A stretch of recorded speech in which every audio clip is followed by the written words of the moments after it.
official Rob Brown lockdown. Represents freedom, win. Yeah. Unfiltered sports talk. Manufactured locally for the Carolinas. Lockdown. This is the Rob Brown Show. Yeah, Rob. Only on The Fan Upstate.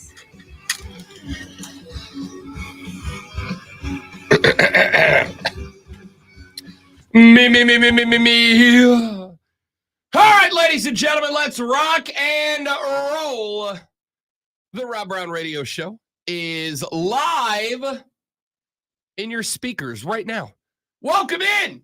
Happy Tuesday, my dudes, my dudettes, my amigos, my amiguettes. It is, as always, beyond spectacular to be back with you one more time again, ready to rock and freaking roll, my dudes. What a day we got lined up for you. 1.5 billion things to talk about on the show today, and we are going to get to all of it over the next 4 hours of sports talk entertainment. My name is Rob Brown. The pleasure, of course, is exclusively mine. I hope that you are just living your best life right now. I hope everybody is up and at 'em and ready to rock and roll and having a better morning than the Purdue Boilermakers are today. What an ass kicking that turned out to be. It was close for 7 minutes, and then it wasn't that anymore. We're going to get into that here in just a little while. We are, of course, now inside of 2.5 weeks away to the NFL draft, to NFL Christmas.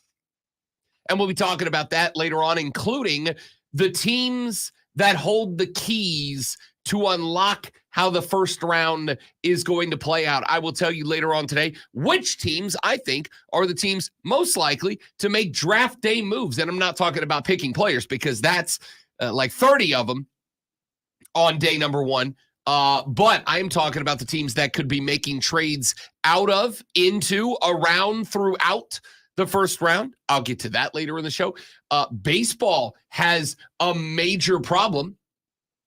As top of my head, there's like 7 starting pitchers of high caliber, high quality baseball that are out with some sort of problematic elbow injury. Obviously, one of them being Spencer Strider from the Atlanta Braves, who was still undergoing tests to find out if he will need Tommy John surgery and effectively shut him down for this year, or if there's a chance he can return maybe for a postseason run. We'll talk about that later in the show. But another pitcher missing a start last night due to aggravated injury to the elbow. Is there a problem in Major League Baseball? And if so, is there something we can do to change it? We're going to talk about that coming up a little bit later on in the radio broadcast. We've got to talk NBA. As interestingly enough, no games last night. It was very, very weird. I mean, don't get me wrong. I was glad. I appreciate the NBA taking a night off in deference to the college basketball national championship. I thought that was big of them. I respected and appreciated that. It was still weird in the midst of the play-in / playoff race not to have basketball last night. But we are going to talk a little bit about the NBA's play-in race as they get fired back up tonight. That's coming up later on in the show. And, of course, we got to talk women's ball. Not just the game itself, not just South Carolina's second natty in 3 seasons, not just Dawn's third overall, not just, I think, appropriately asked the question, have they earned the label of dynasty at this point? But I think we need to talk about the numbers, because the preliminary audience numbers are in. And the preliminary audience numbers suggest that the women's national championship has outdrawn the men's national championship audience for the first time in history. Who do we credit that to? And what type of celebration does that call for? We're going to talk about that later on in the show. All of that and more coming up. But before we go any further, Let me introduce the gentleman on the other side of the board in charge of the radio broadcast today, as the great one is out a bit under the weather, stepping up out of the bullpen, a 6'7" righty with nothing but heat, holding down the buttons, switches, levers, knobs, gears, pulleys, wheels, ramps, and other simple machinery that keeps us on the air and sounding as good as we do. Brandon on the ones and twos today. What's up, bro? Hey, I'm here. Yesterday was a little bit of a rough day for me as well, but you know what, though? You all get to hear the great ones replacement for a day and the Rob Meister, man, the legend, Rob Brown. I mean, that's what I call myself too, but, I got to pretend like I'm humble on the radio. We have a lot to get to on the show today, but I think I want to start with the numbers for the Women's National Championship basketball game.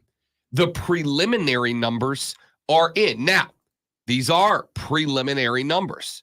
These are not the final numbers, but the numbers are indeed impressive. The preliminary numbers suggest that the Women's National Championship game was the most watched basketball game, period, in half a decade. According to ESPN, the preliminary audience average is 18.7 million people across the ABC and ESPN platforms. The only sporting events in the United States to draw a bigger television audience since 2019 have been football games, the World Cup, and the Olympics. And here's the thing. Those aren't the final numbers. The final numbers come out today. Nielsen will release their results today. And Nielsen has already said that the audience peaked at 24 million people. This is the most watched basketball game since 2019, when the men's NCAA title game between Virginia and Texas Tech averaged 19.6 million people on CBS. Last night's men's final, in which UConn knocked off Purdue 75-60, in a game we'll talk about coming up in just mere minutes from now, for its second straight title, by the way. Plenty of drama, plenty of storylines in that. Zach Edey, Dan Hurley, UConn going for two, Purdue trying to avenge last year's disaster. It was shown on TBS and TNT last night, and Nielsen and ESPN are saying it is possible. Rob Brown is going to say it is not just likely, but that while I do not have the numbers yet, I am comfortable in saying that at the risk of a plate of fresh, hot crow on Thursday, I am willing to say the women's game outdrew the men's game this year. I think there was more compelling storylines out of the women's game. The 2015 Final Four game between Wisconsin and Kentucky on TBS is the only college basketball game on cable to draw over 18.7 million people. That game averaged 22.63 million viewers. The 2022 men's final, which matched Blue Bloods Kansas and North Carolina on TBS, averaged 18.1 million viewers. Caitlin Clark and Iowa have the top three audiences for women's basketball. The Hawkeyes' victory over UConn on Friday averaged 14.2 mil. Their April 1st victory over LSU in the Elite Eight, which was, of course, a rematch of last year's Natty, drew 12.3 million on average. This game blew both of those games out of the water.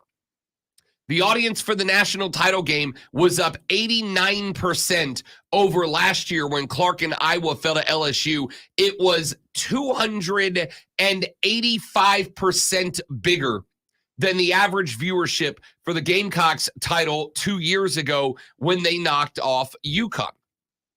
To put that into perspective, the last NBA game to draw at least 18 million viewers was Game 6 of the 2019 NBA Finals between the Toronto Raptors and the Golden State Warriors, which checked in with an average of 18.34 million, which is, if you're doing the math at home, yes, indeed, less than the average viewership of Sunday's national championship game.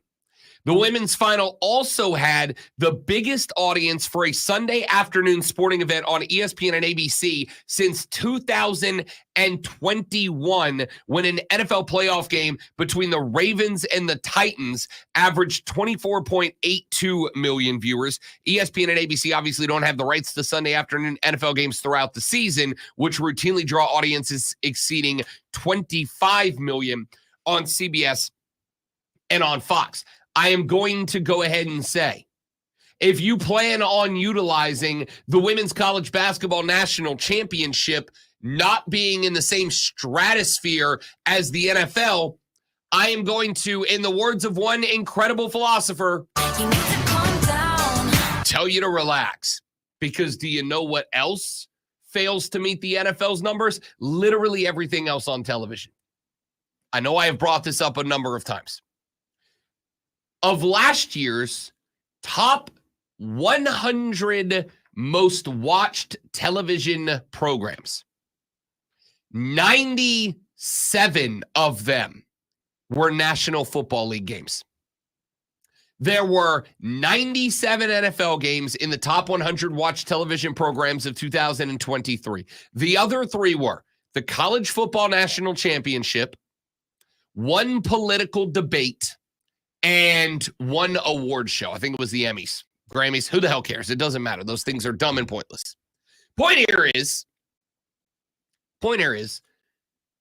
overall, this was a historic year for women's sports. This is a historic year for women's basketball. It is a historic year for women in the industry. And I'm happy to have watched it play out. I think that women's basketball has a challenge for next year. It is a challenge that I very much hope to help in conquering. I don't know who the next star is. Now, the good news is there's a list. The good news is there are a number of players around the country that I think could end up filling the shoes, or at least attempting to fill the shoes, for Caitlin Clark. There's names like Juju. There's names like Paige Beckers, who will be making her return. If you don't think the storyline of Paige Beckers trying to get UConn back on top after they got, depending on who you ask, shafted by officiating in the Final Four game this year, that's your storyline. So there are the Paige Beckers. There are the Jujus. There is half the roster, names like Raven over in Columbia. I don't know which of them, I assume Paige Beckers, but I don't know which of them, if any of them, are going to become the next Caitlin Clark, the next most visible player in women's basketball. But what I do know is America is looking for her. America is looking for that player. America is looking to find out who is going to be the next megastar, in women's college basketball, because we have found a couple over the last few years. We have found Angel Reese. We found Aaliyah Boston. We found Haley Van Lith. We found Cameron Brink. We found Paige Beckers. We found Caitlin Clark. These players have had the opportunity to step onto a major platform, and as good old JR would say, by God, have they delivered.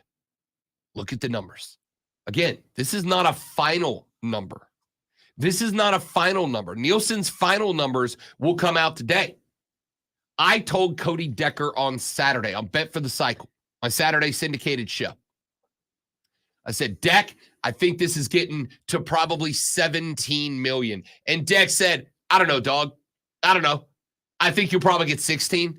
I think you might get 15, 15 and a half, maybe 16. I think that's probably the number you're going to be at.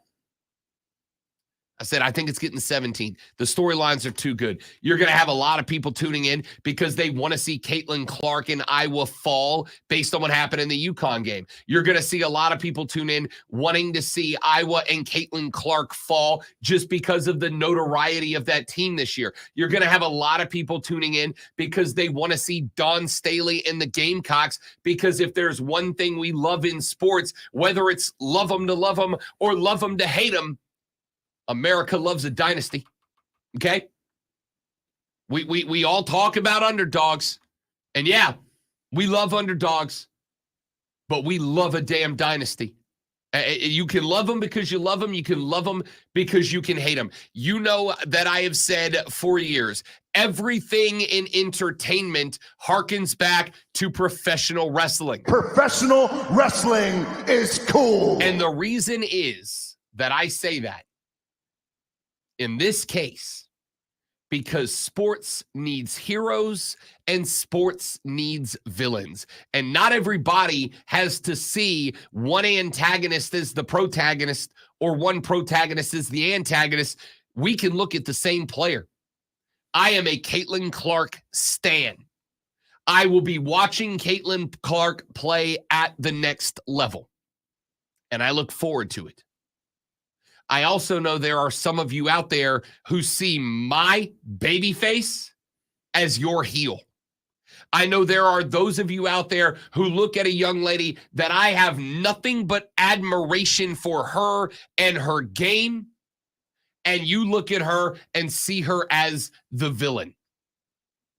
I look at her as the megastar, the final boss, whatever you want to call her. You look at her and you see Ric Flair, whereas I see Ricky the Dragon Steamboat. It's a different world. I understand. It doesn't matter. Whatever the reason is, she's been compelling.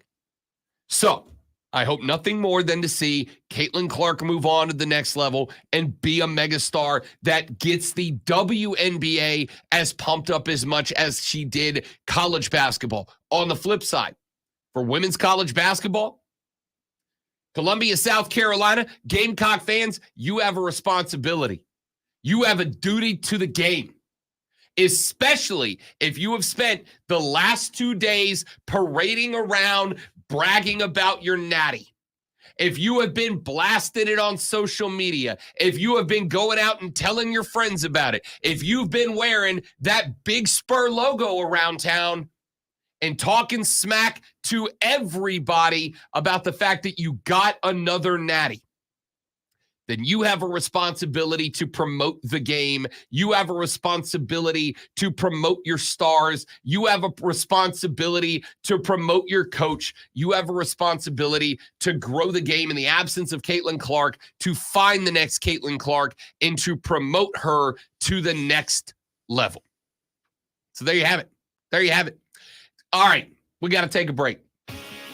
We got a couple of interesting texts during that segment. Text line's open, 71307, 71307. Start your text with FAN, F-A-N, FAN, F-A-N, and we'll read them on the air.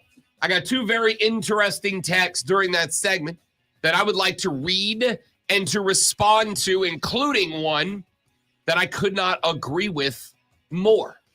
And I will tell you what that take is when we come back on the Rob Brown Show in the Fan Upstate.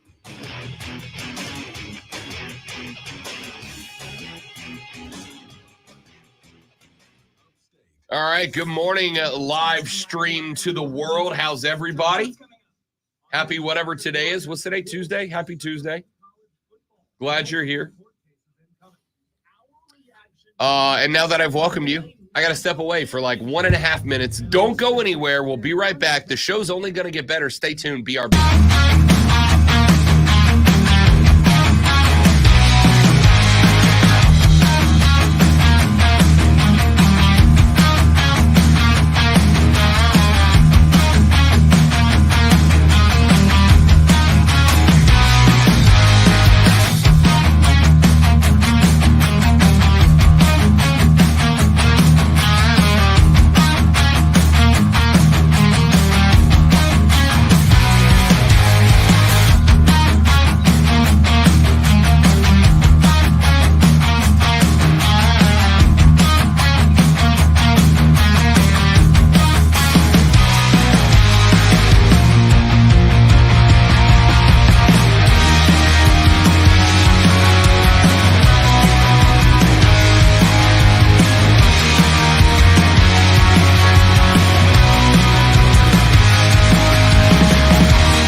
right, dudes and dudettes, we're back. Thanks for hanging in there. Good morning, everybody. Compete for mellow cash in our fun and funky digs while enjoying specials on amazing pizzas, apps, sandwiches, and salads. Tuesday is also pint night with all draft beer only $3.50. That's no trivial discount.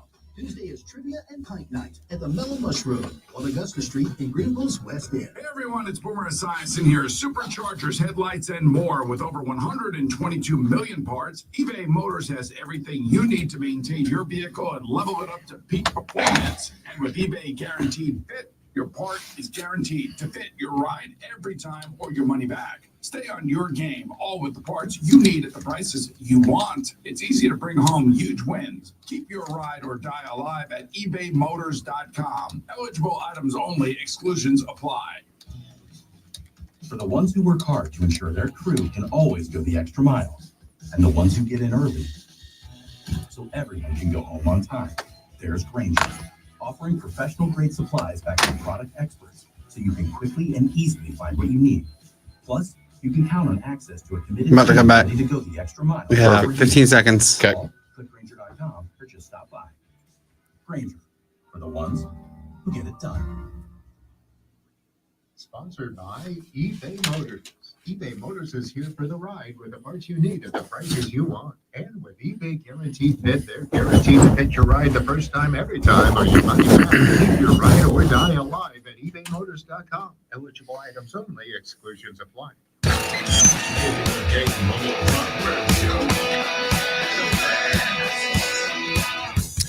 Text line hopping already. It's 71307, 71307. Start your text with FAN, F-A-N, and we will read them on the radio broadcast. Here's a couple of texts we've got in so far this AM. Already, you guys are cooking in the early portion of the day. I like it. I like it. Little gas, little energy in the AM.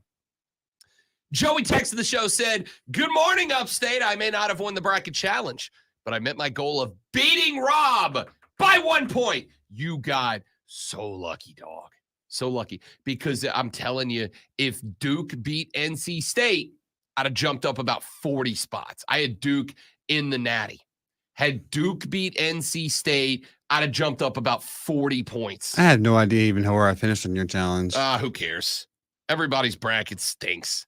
All right. And let me be very clear. I do that if I said this on the show on Saturday, and I got some people who were real upset about it. No, I'm lying to you. I said it on BetMGM tonight on Thursday. And I had some people get real mad at me. I congratulate everybody who beat Rob Brown in the Rob Brown Show Bracket Challenge. I congratulate everybody who is in the top 5, in the top 3, and our winner, who I will announce later on in the show. I am ever so proud of you. Congratulations. It is one of the things that we do that I don't care if I lose to listeners. I don't, because picking brackets is not a science nor an art. I mean, I do think it helps to have a little basketball knowledge, okay? But I promise you, even people with a little basketball knowledge didn't pick Oakland over Kentucky. You didn't do it. My guys, I was high on NC State. I told you coming into this tournament that I thought NC State could be a pleasant surprise. I had NC State in my Sweet 16.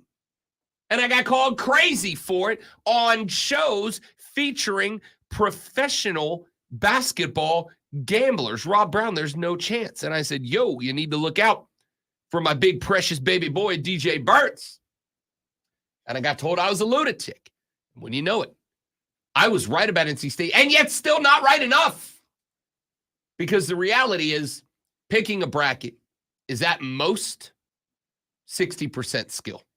It's about 60% knowing ball, and it's about 40% getting lucky. You know why this is why every year you never hear about how those basketball big heads. You never hear Aaron Torres, a guy who covers college basketball and nothing else for a living. You never hear him brag about how incredible his bracket is. because knowing ball is almost as much a hindrance to picking brackets as anything else. But if you beat me, Joey, congratulations to you. And listen, to everybody that beat me, to our winner, who will be announced later in the show, the most congratulations to you. Texter said, Rob Brown, the men's game suffered because Zach Edey was the center of attention. Get it? Because he's like 7'4".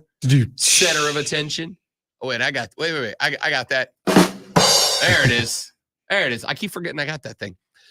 Because Zach Edey was the center of attention, and he does not have a charismatic personality. The biggest personality in the game was Dan Hurley, and that's not compelling enough. Caitlin Clark just transcended the game in a way not seen in a long time. Completely agree. I've been saying that for a week now. I thought the men's game had a problem this year. I thought the problem that the men's game had this year was there wasn't much in terms of compelling content.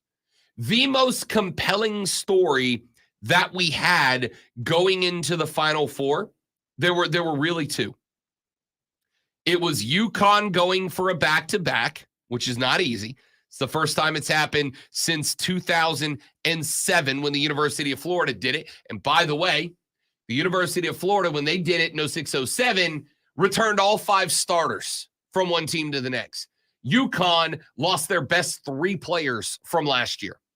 That's why UConn, to me, is a more compelling back-to-back than UF. That being said, a lot of teams have returned their best players and not done it. It's still a hell of an accomplishment, no matter who pulls it off. However, UConn was a very good team. I don't think that they got compelling until the tournament started.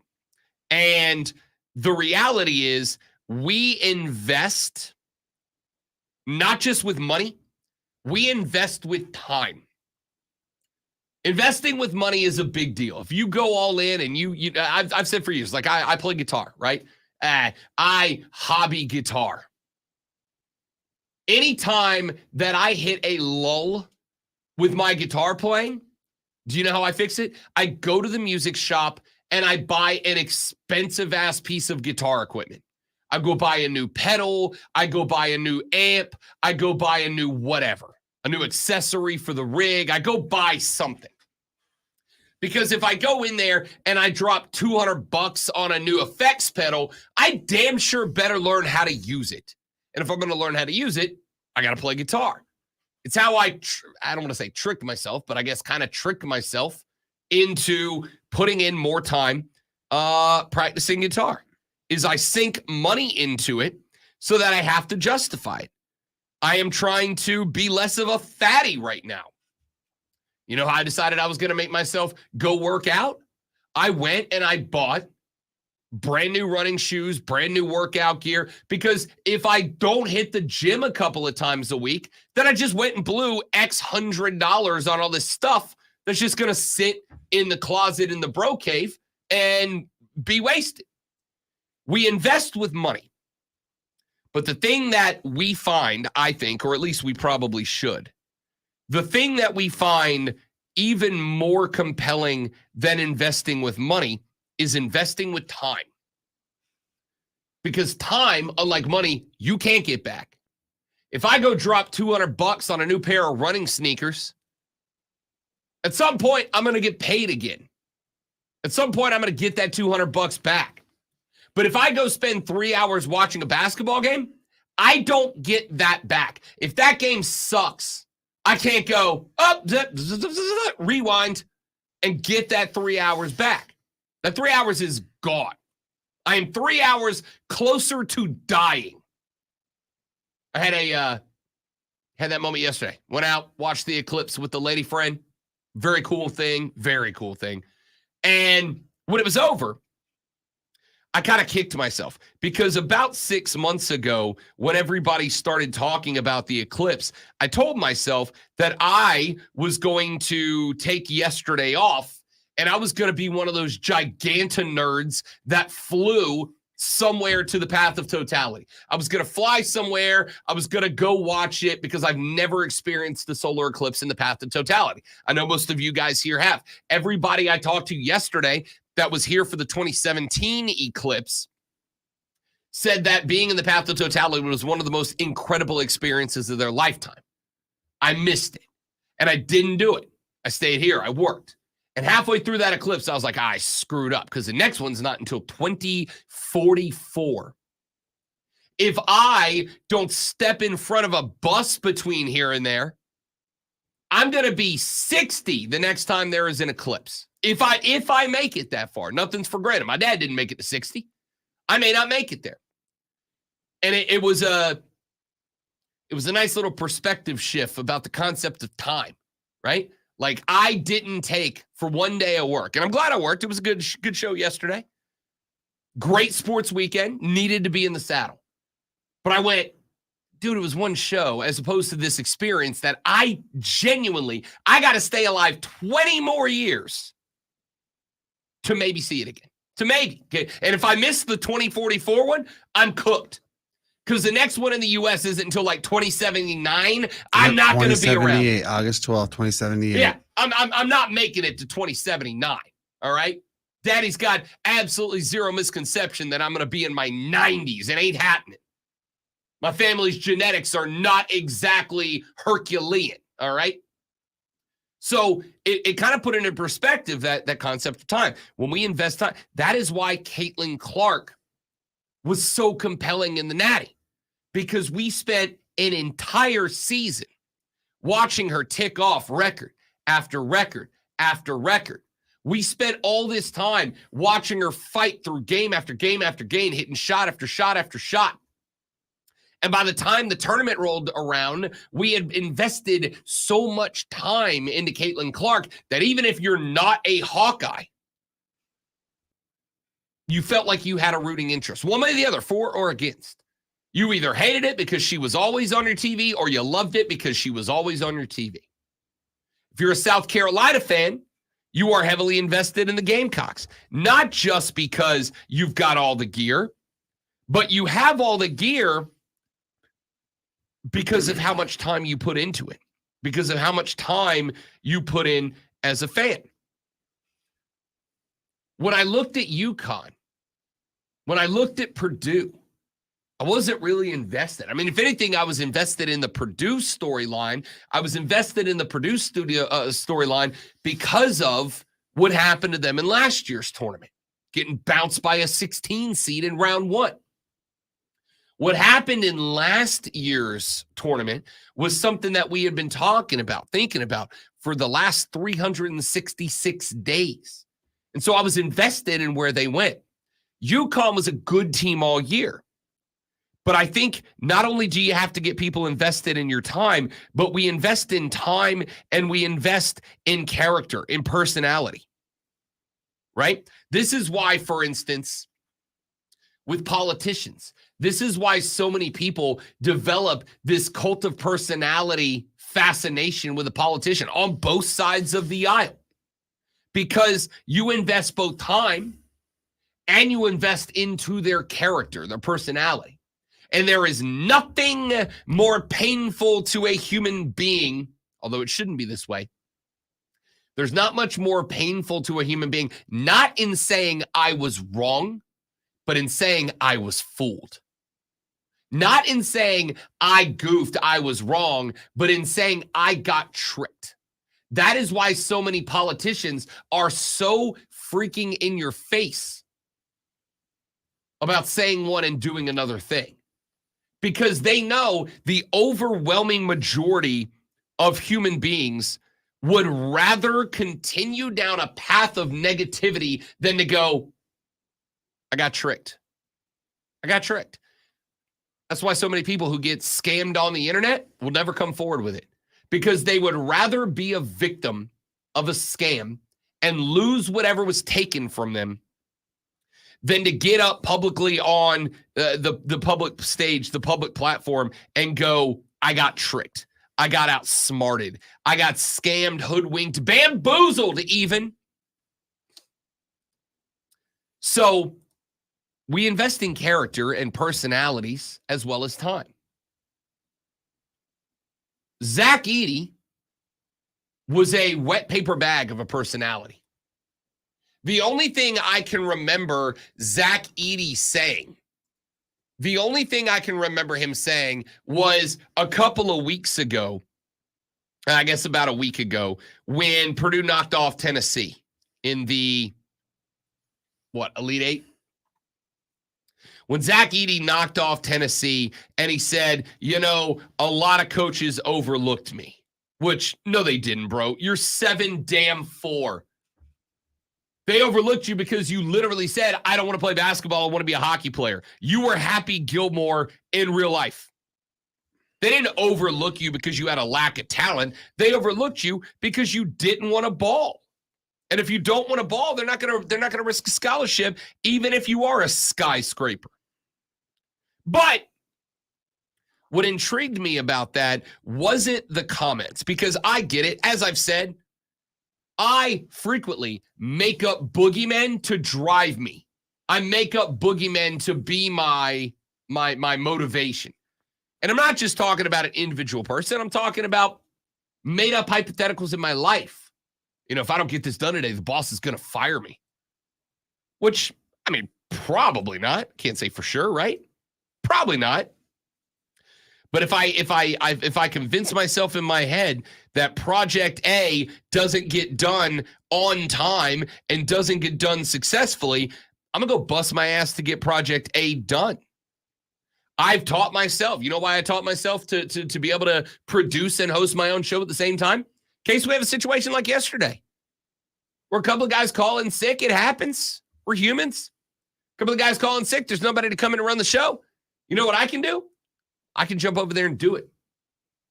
The boogeyman in my head says if I couldn't have done that show yesterday, I'd have been in trouble. That's not true. We'd have been fine, right? We'd have gone to network. We'd have grabbed somebody off another station to come fill in, whatever. But I created that boogeyman to drive myself to be better. I get what Zach Edey was doing, but he called Rick Barnes out by name. He called Rick Barnes out by name, and that's where it got compelling. But here's the thing, and I thought about this in the days after we talked about that here on the radio show. Zach Edey has been at the forefront of college basketball all season long.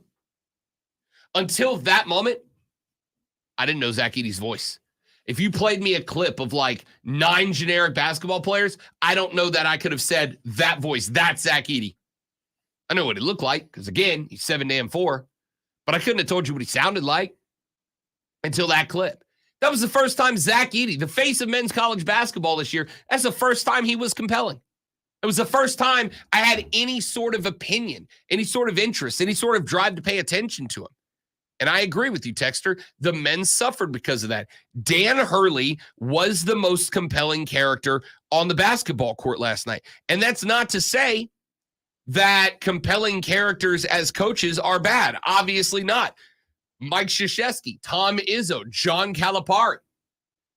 These are all guys that we pay attention to as coaches. But here's the thing. Duke was Duke because of the players. Duke was Duke because of stories about guys like Leitner and Hill and Allen and Boozer, et cetera, et cetera. Not because of Coach K. Coach K was the fascination because he kept finding ways to get those guys in there. But those are the guys we paid attention to, not Coach K. John Calipari is compelling as a coach, especially with this move to Arkansas that he's making randomly. It's a compelling story, but the story was generated by the fact that he kept going to Kentucky, getting all these future NBA superstars and doing not a damn thing with them. It was again, the players that were compelling. So we invest in characters and personality. That's why it's part of the reason Caitlin Clark was, if I may use another wrestling term, that's why Caitlin Clark was so over. It's a compelling personality, a compelling character on the pitch, on the court, and off it. That we invest in personality in the men's game. This is what I've been saying all year. How many times did you guys hear me say throughout the course of the college basketball season? The face of college basketball is on the women's side. The face of college basketball is Caitlin Clark. Whatever Caitlin Clark touches this year was going to be ratings gold. Why? She was the most compelling character. Texture said, Rob, I'd love to see the audience keep that same energy when Clark is playing WNBA games. Assuming you're not being sarcastic, Texture, I completely agree. I want to chime in on that one, actually. Go ahead. According to ESPN and CBS the other day, the Indiana Fever season tickets are currently sold at 71% sellout. It is said that as the draft pick comes out saying Caitlin Clark is the number 1 overall pick, Indiana Fever will go at 100% sellout on season tickets. First time ever in Indiana Fever history. That's incredible. I think Caitlin Clark has a tremendous future ahead of her in the WNBA. Ain't no doubt. Ain't no doubt about it. She's the most compelling character in college basketball. She will be a wildly compelling character in the WNBA. There were some comments made by Diana Taurasi the other day, who is, of course, one of, I would say, the preeminent voices of women's basketball. Diana Taurasi and what she did at UConn is something I remember watching even before the spike in women's basketball. Diana Taurasi made some comments that I think got a little taken out of context, right? She was talking about Caitlin Clark and the transition, the learning curve there's going to be from taking it to playing college ball to taking it to the next level of the WNBA, which is very fair. Every college athlete who goes pro has that learning curve. Very few of them CJ Stroud themselves into hardware in year one. And let's be real, CJ Stroud hardwared in year one because the rest of that division absolutely and entirely the bed down the stretch. Am I right, Jacksonville? There's going to be a learning curve. Now, people pulled half of Diana Taurasi's quote out, and they made it sound like she was telling Caitlin Clark, you're not compelling, you're not interested, whatever, which is not what she was doing. She was saying there's a learning curve to the game. But I think watching Caitlin Clark through that learning curve, if you are a basketball fan, is kind of part of the fun. Like when LeBron came out of high school and went to the show. A lot of us had watched a lot of LeBron James high school basketball games on ESPN before he got to the show. But when he got there, we weren't watching to see him ball him out. We were watching to see what's this guy look like in the show. It's going to be the same with Diana Taurasi, with Caitlin Clark. Ain't no doubt about it. But the fact that she has drawn that attention, the fact that when Caitlin Clark, I put it this way, when Caitlin Clark plays in Atlanta for the first time, I'm going. You and me both. I'm going. I'm not missing out on that. When Caitlin Clark plays in Atlanta, I will be there because I want to see a great of the game go ball out. It's going to be awesome. So anyway, I agree with you, Texter, assuming you weren't being sarcastic. I am jacked about it. Phenomenal. All right, Texter said, I agree. Wesley said, I agree Caitlin Clark is the face, and I am a huge fan, but the media crammed women's sports down our throats. I don't want to take away from the growth of women's sports, but it was just pushed so much more than the men's. It was all I saw on social media most of the year. Wesley, I'm going to tell you right now, and then we'll take a break. I respect the take. I'll tell you right now, and then we'll take a break. Television does not push anything that audiences aren't eating up, okay?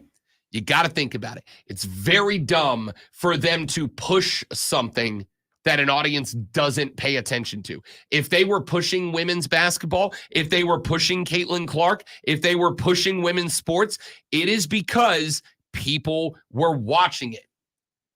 At the end of the day, television, just like sports, every decision is financially driven.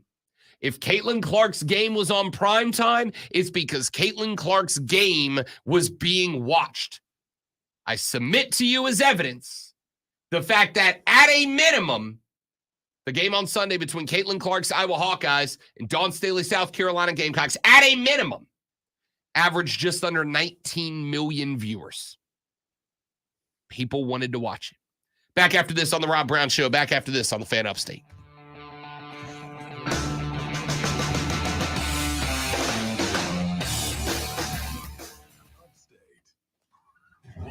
I'm going to go to the restaurant real quick. All right, guys, do me a favor. Stay right there. We're going to step away for just a couple of seconds. We'll be right back.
All right, dudes and dudettes, we're back. Thanks for hanging in there. I appreciate it.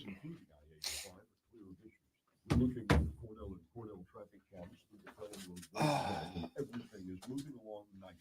From the News Talk 98.9 WORD Traffic Center, I'm Bill Brooks on the Fan, upstate.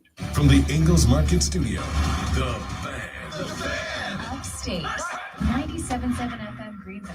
97.1 FM Spartanburg. Always live from the Free Odyssey app. CBS Sports Radio. eBay Motors is here for the ride. Go ahead, feel your engine. Admire that. Don't take that the wrong way. I was one of those 19 million for the first time watching women's ball because of Caitlin Clark. I just thought it was interesting that every time I got on social, there was a WESPN post that I don't even follow that page. Oh, for sure. Listen, I get it, Wesley. And I'm sorry if I made it sound like I was pushing back on you. I certainly didn't intend it that way, and I apologize. What I'm saying here is there's a reason for that. As somebody who's in this business, I can tell you, and I don't think I'm pulling back the curtain in a way that's going to get me in trouble. What's promoted is what is selling. It's like any other business. What gets promoted is whatever it is. This is why I tell people all the time, if you don't like a particular sports media personality, the best thing you can do is not to go dunk on them on social media. It's not to tune in to hear what they say next. That's exactly what they want. They want you to dunk on them in social media. They want you to interact. They want you to engage. They want you to watch. They want you to listen. They want you to click. The best thing you can do if you don't like a voice in social media is block them. Is block them so you never see their stuff. Because what's going to happen is eventually, even though you hate them, they're going to say something so egregious that you can't help but quote tweet or reply or whatever.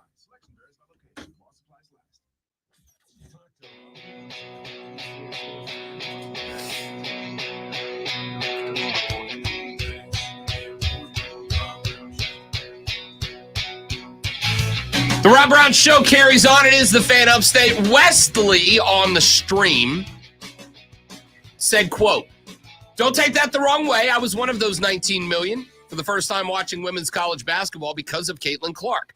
I just thought it was interesting that every time I got on social media, there was a WESPN post, and I don't even follow that page."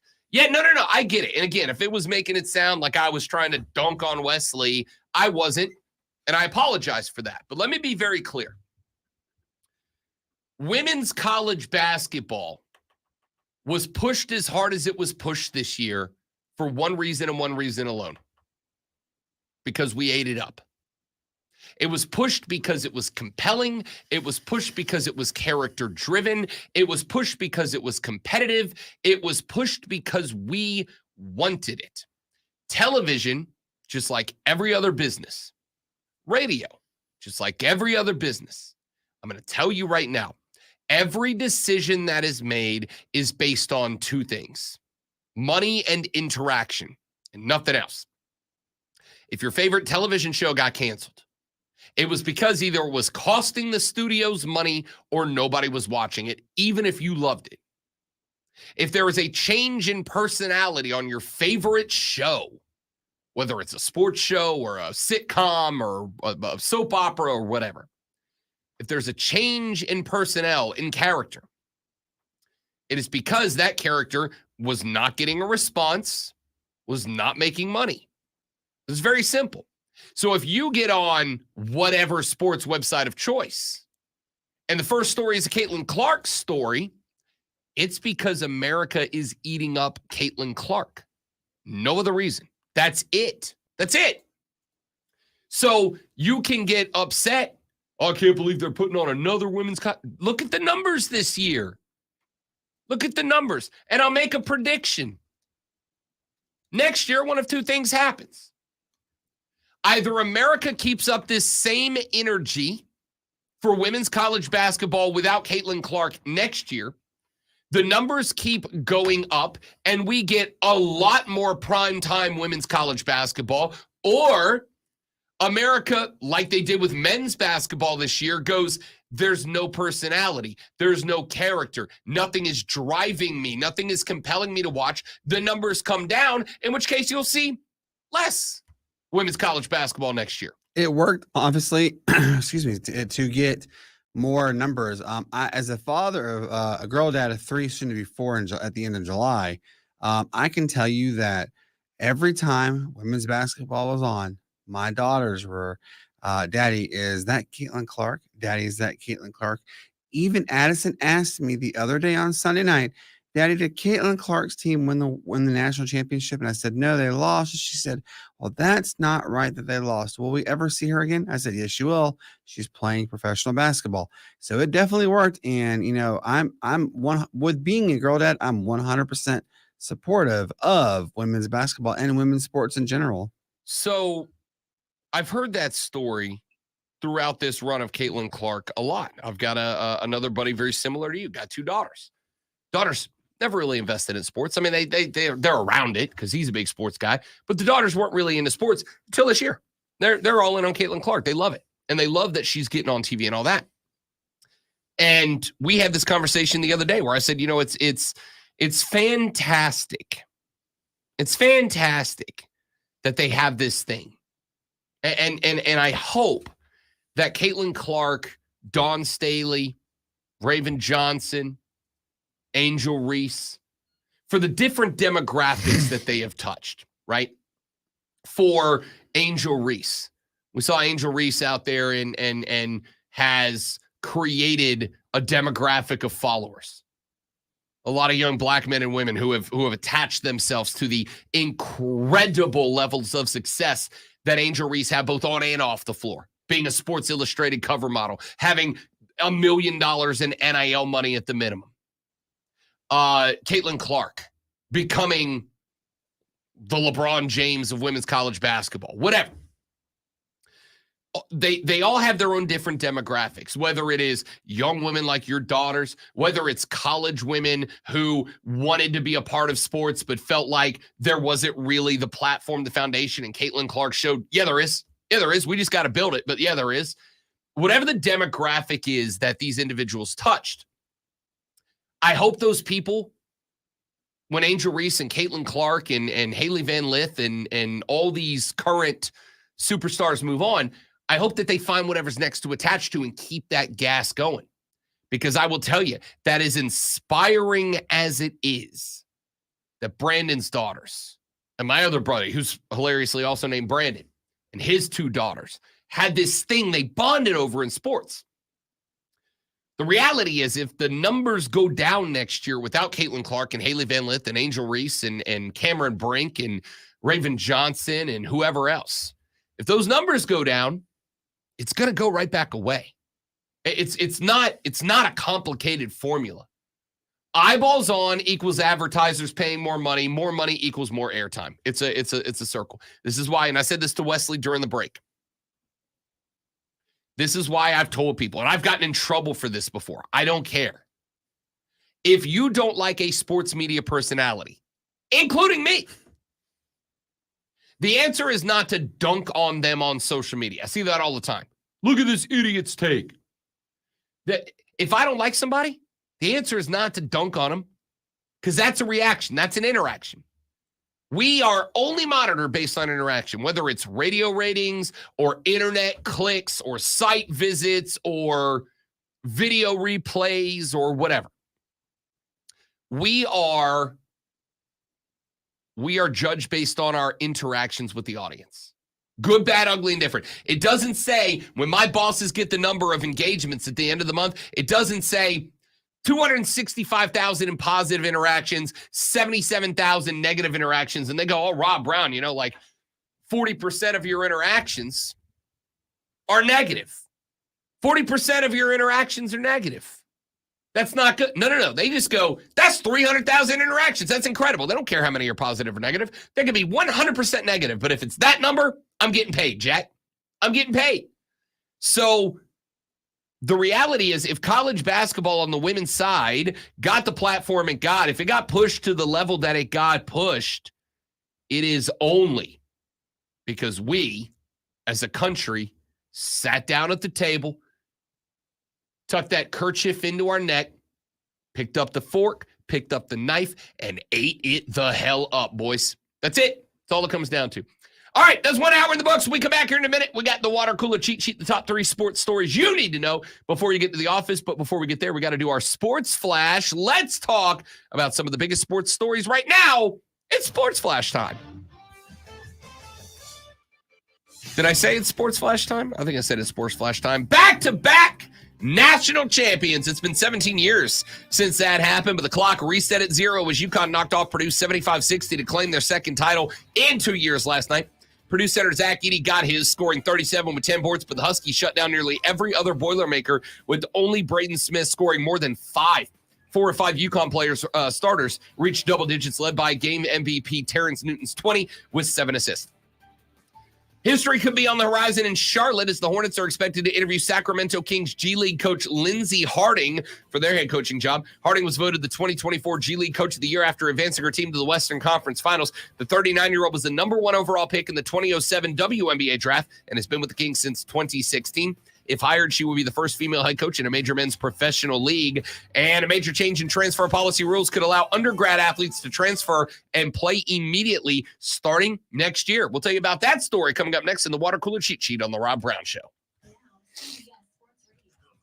All right, guys, quick top of the hour break. Wesley, I like that question. I will answer it when we come back. Y'all stay right there. We are going to BRB. We will BRB. Stay right there.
right, guys. Thanks for hanging in there. I appreciate it. W249DL Greenville. W246CB Spartanburg. Always live on the Free Odyssey app. And check this out. You're on official Rob Brown lockdown. Represents Freedom Green. Yeah. Manufactured locally for the Carolinas. This is the Rob Brown Show. Get Rob only. The Fan Upstate. Welcome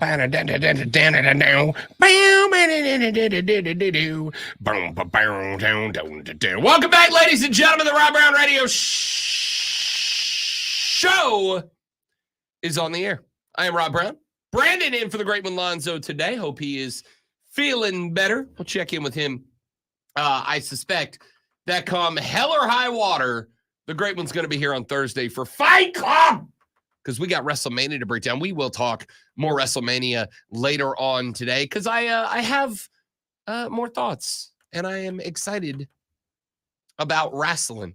Wesley said, I'm about to get bashed by Rob and everyone. No, you're not, Wesley, because I really like the question that you just asked in the stream. A question that we will get to a little bit later on in the radio broadcast. But before we get there, my friends, my compatriots, my colleagues, my comrades in arms, it is 7:04 in the morning, which means you have less than an hour until you got to punch in at work.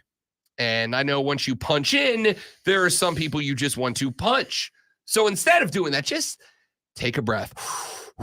Take a breather. Go relax for a few minutes and take a break. And when you take that break, obviously, because you're listening to this show, you're a big sports guy or gal, which means you're going to want to talk sports on the break. And if you want to talk about sports on the break, you got to know what's going on in the world of sports. And if you need to know what's going on in the world of sports, well, my friends, I've got your back. You're going to need this. Are you ready for the playbook of the peculiar, the almanac of the absurd, and the encyclopedia of the extraordinary? Well, you better be, because we're diving headfirst into the 3 top stories that will have your coworkers saying, You hear that?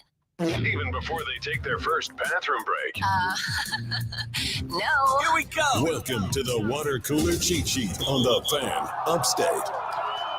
It is the water cooler cheat sheet, the top 3 sports stories that you need to know before you get to the office this AM and start talking sports with your coworkers. Let us begin with item number 1. And where else did we go but last night? Handing out a national championship in that hardware grabbed by the UConn Huskies. They become the first school since back in 2006-07 to win back-to-back natties, thanks to a 75-60 dub over the Purdue Boilermakers, which drops the Big Ten in basketball title games to like 1 and a dozen in their last 13, I believe is the number. It's somewhere in that neighborhood. Purdue last night, they saw Zach Edey get his 37. He ended up with 10 boards as well, which was, to me, honestly, shockingly low, especially considering the fact that his team shot 1 of 7 from behind the arc. Not great, Bob. Zach Edey got 37. Braden Smith got 12. The next highest scoring Husky scored 5. There were 5 players who scored for UConn in this game. 1 scored 2, 1 scored 4, 1 scored 5. The other 2, 12 and 37, we just told you about. And that's it. 2 bench points and 9 points out of 60 not scored by either Braden Smith or Zach Edey. That's just not good enough in a national championship game. It's just not. And I don't care how good UConn is. If you make it to this level, you cannot have a performance like Purdue did last night. But as I mentioned, as I said, as I called the shot on last Thursday's BetMGM Tonight, as I called the shot on Saturday's Bet for the Cycle, and as I called the shot yesterday morning on this here radio show, this game was all about pace. This game was all about who was going to be able to set the pace. Whoever set the pace better was going to be the team that won, and there's no question it was the UConn Huskies. They trailed for about 3.5 minutes in this game total, and then it was all downhill after that. UConn had 4 of 5 starters in double figures last night, led by your game MVP, Tristan Newton. Tristan Newton ended up last night with 20 points, 15 for Castle, 11 for Donovan Clingan. He had only 5 boards in the game. The reality is this: UConn adopted the strategy that I said they needed to. We're going to let Zach Edey get his. We know that man's going to cook. But here's the reality. We're putting up 70. We're putting up 70 minimum. We are putting up 70 minimum, and Zach Edey ain't scoring 70. I don't care how good he is. And he didn't. He didn't. He got his with his 37, but nobody else was allowed to ever get going in that game last night. That's how UConn got this thing done.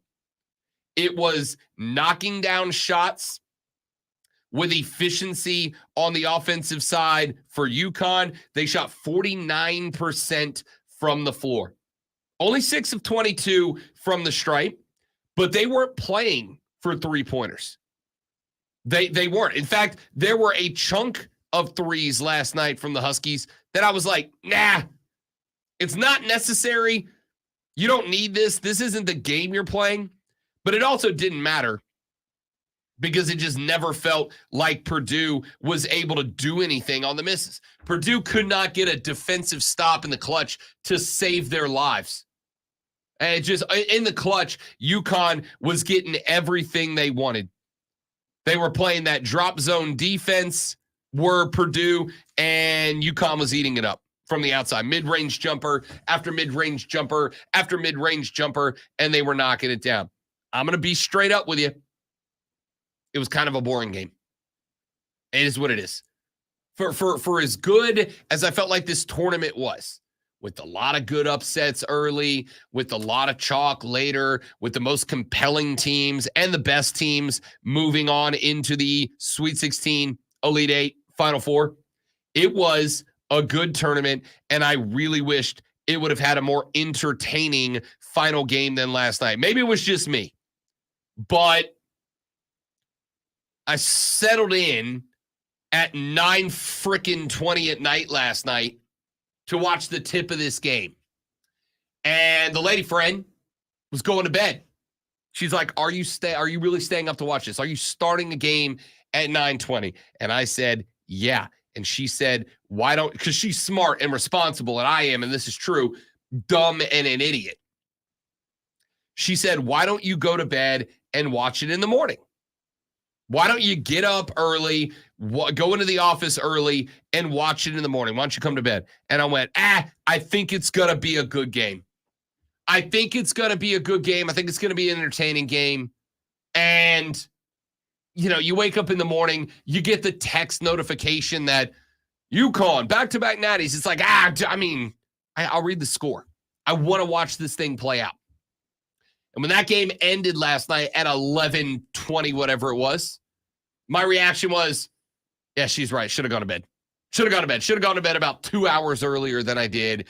But welcome to the world of sports. UConn goes back to back. Let's get item number 2. A couple of stories regarding NCAA rules, regulations, policies, and bylaws. The NCAA Division I Council could possibly, maybe, adopt emergency legislation this month for a new transfer rule that would allow all undergraduate athletes to transfer and play immediately if they meet specific academic requirements, according to ESPN. The proposed legislation would not limit the number of times an athlete can transfer. Athletes would still have 2 transfer windows to operate in and would not be able to transfer mid-year and play for a second school in the same season. So if you are on a roster at the beginning of a season, that's the roster you're finishing on. I mean, you don't have to finish on it, but you're not getting added to another one. In December, the NCAA proposed this policy in reaction to a West Virginia judge's ruling that intended to stop the organization from enforcing its bylaw, barring athletes from transferring multiple times and playing right away. The NCAA agreed to terms on a preliminary injunction that runs through at least the end of the academic year. Previously, the NCAA's one-time transfer rule allowed athletes to play immediately at the first school they transferred to, but they then had to sit out a year if they transferred again, or they had to apply to the NCAA for a waiver to compete immediately. In January, the U.S. Department of Justice joined the lawsuit against the NCAA's transfer rules, which argues the limitations on transfers violate antitrust law. According to the amended complaint for injunctive relief filed in January, the NCAA's transfer bylaw, quote, unjustifiably restrains the ability of these college athletes to engage in the market for their labor as NCAA Division I college athletes. If this emergency legislation is going to go down, it will go down, it looks like, in just about a week from now. April 17th and 18th is when the next committee meeting takes place. It does not mean that they will vote on this proposed legislation at that point. It means that that is the next time that they can vote on this proposed legislation. If the legislation goes through, if this rule change does go through, effectively, athletes would be allowed to transfer multiple times, and to be immediately eligible every time that they do. It is going to be very interesting to see if the NCAA allows the athletes to do that.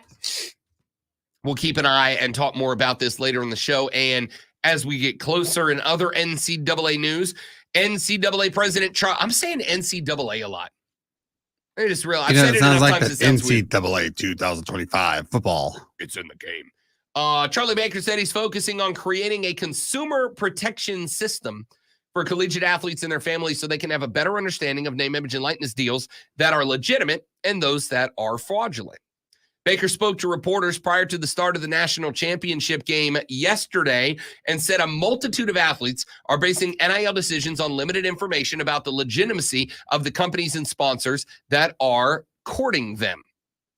Baker said, quote, one piece which we've been working on for a while is what we call a consumer protection package. For the first time, some semblance of what the market looks like so that student athletes and their families can have some idea about whether or not what somebody's promising them or telling them is actually legitimate. The second piece is to create almost like a Yelp or a TripAdvisor that will give student athletes the ability to talk about third parties that do right by them and third parties that don't. I think it's unfortunate that for the most part, that whole space is kind of anonymous. And I think that puts, again, kids and families in a tough spot. I actually really like this. And we are going to talk about this coming up in the next segment of the show, because I think this is a step in the direction of something that we have talked about when it comes to the NIL space a number of times. And finally, item number 3, we won't spend a ton of time on this because we have talked about it back in the first hour of the show at length. And if you missed it, my dear, dear friends, go to thefanupstate.com. Go to the podcast section. Click the drop-down button. Find and select the Rob Brown Show. And once you do, go back and you can download and listen to the first hour of the show on demand. And when you do that, you can go back and listen to our at-length conversation about this topic, but it is still, to me, one of the biggest stories of the day. South Carolina's national championship victory over Caitlin Clark and Iowa in the women's NCAA championship game on Sunday. A preliminary reported audience of 18.7 million people watching at any given moment on ABC and ESPN. The only sporting events in the U.S. to draw a bigger television audience since 2019, football, the World Cup, and the Olympics. Those numbers are expected to grow later on today when Nielsen releases their final numbers. Nielsen said the audience peaked at 24 million viewers. It is the most watched basketball game since 2019, when the men's NCAA title game between Virginia and Texas Tech averaged 19.6 million. The 2015 Final Four game between Wisconsin and Kentucky on the men's side averaged 22.63 million. The 2022 men's final, which was Kansas and North Carolina, averaged fewer viewers than Sunday at 18.1 million top to bottom.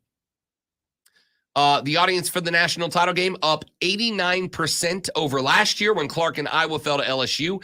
It was up 285% over the Gamecocks title run 2 years ago when they beat UConn.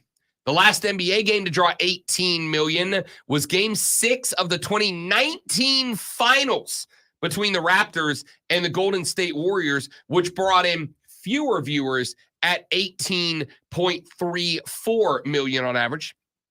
It was also the biggest audience for a Sunday afternoon sporting event on ESPN and ABC since 2021, which was an NFL playoff game. It's a pretty remarkable number. And as we talked about earlier in the first hour of the show, the reason it was so big, the reason you couldn't turn on a sports channel without seeing coverage of Caitlin Clark, of the Iowa Hawkeyes, of women's college basketball, is because America just proved they wanted to watch it.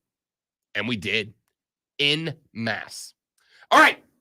Here's your water cooler cheat sheet. Top 3 sports stories you need to know before you get to the office and start talking sports with your colleagues, co-workers, comrades, and friends this AM when we come back here in just mere moments from now. I want to talk about that NCAA NIL proposed legislation that Charlie Baker was talking about before the national championship game yesterday. Wants to build a, if you will, Yelp for the NIL space. This is a step in the process that we have been talking about since the beginning of NIL. For those of you that have said, oh, players getting paid too much money, they're not the same anymore. I told you this was going to be a process that was going to take a while. This is a major step in that direction. I'll tell you why I feel that way when we come back on the Rob Brown Show and the Fan Upstate.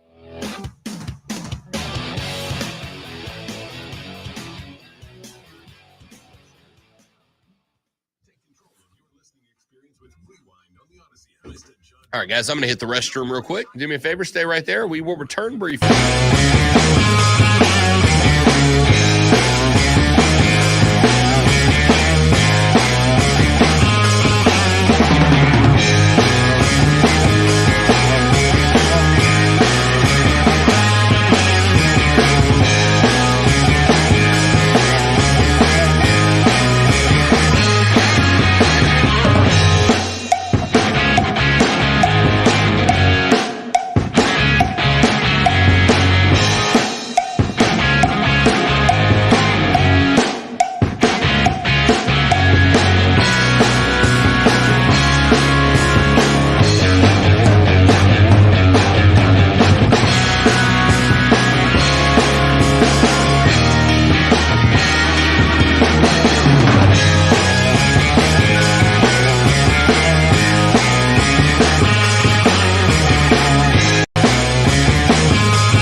Thanks for hanging out, dudes. They're ready to do that for you right now. From the first phone call to the moment you open the front door, Allen Tate Realtors will be there. Call an Allen Tate Realtor today or visit allentate.com. The future of medicine is here at QC Kinetics. Hey, it's Charlie James. QC Kinetics is the nation's leader in the most exciting revolution in pain management we've seen in decades, regenerative medicine. If your joint pain is keeping you from doing what you love, you need to call QC Kinetics now. Surgery, steroids, drugs, these are no longer your best options. Regenerative medicine at QC Kinetics is transforming lives with innovative treatments that deliver lasting results, using your body's own power to repair and restore damaged joint tissue. QC Kinetics is under the leadership of National Medical Director Dr. Mitchell Scheinkup. Dr. Scheinkup is a pioneer in this field with 20 years of clinical work, tons of research, teaching, and publishing, and he wants you to get relief with a needle not a night. Call QC Kinetics now to learn more about some exciting options. This is a revolutionary approach that can get you long-term relief with no downtime. Call QC Kinetics for a free consultation, 864-448-3772 in Greenville and in Asheville,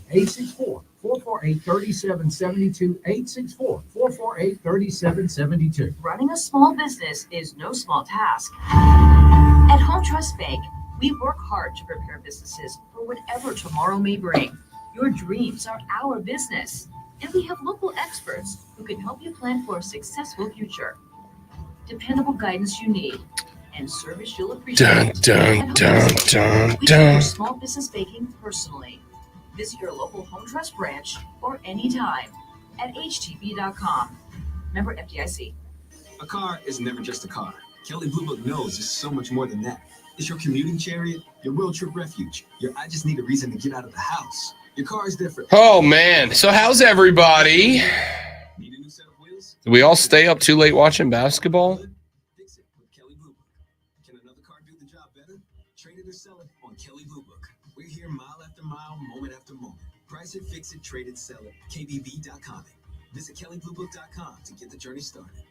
Pluto TV has over 300 channels and thousands of TV shows and movies for whatever mood you're in. Just open the app and something good will already be playing because it's curated by people who love TV as much as you do. So if you're in the mood for comedy, there's 18 channels that'll make you laugh. Looking for drama? We got so much of it, you'll cry tears of joy. Reality shows, game shows, sports, Star Trek, and even more Star Trek. No matter what mood you're in, there's something on Pluto TV. Just download the app and start streaming. Pluto TV. Stream now, pay never. Baseball is back, basketball is heating up, and the NFL Draft is right around the corner. Listen to the latest on the teams you love with the free Odyssey app. The biggest sports radio stations in the country, providing unrivaled local coverage of their teams, all in one place. Exclusive interviews with players, coaches, and team executives, streaming live and always available on demand. Stay in the know with your favorite teams with Odyssey. AUDACY. Download the free Odyssey app today. Sponsored by Corley Plumbing, Air and Electric. At Corley Plumbing, Air and Electric, your comfort and satisfaction are our top priority. Call Corley Plumbing, Air and Electric today or skip the line and book online. CorleyPro.com. That's CorleyPro.com. No need to take time.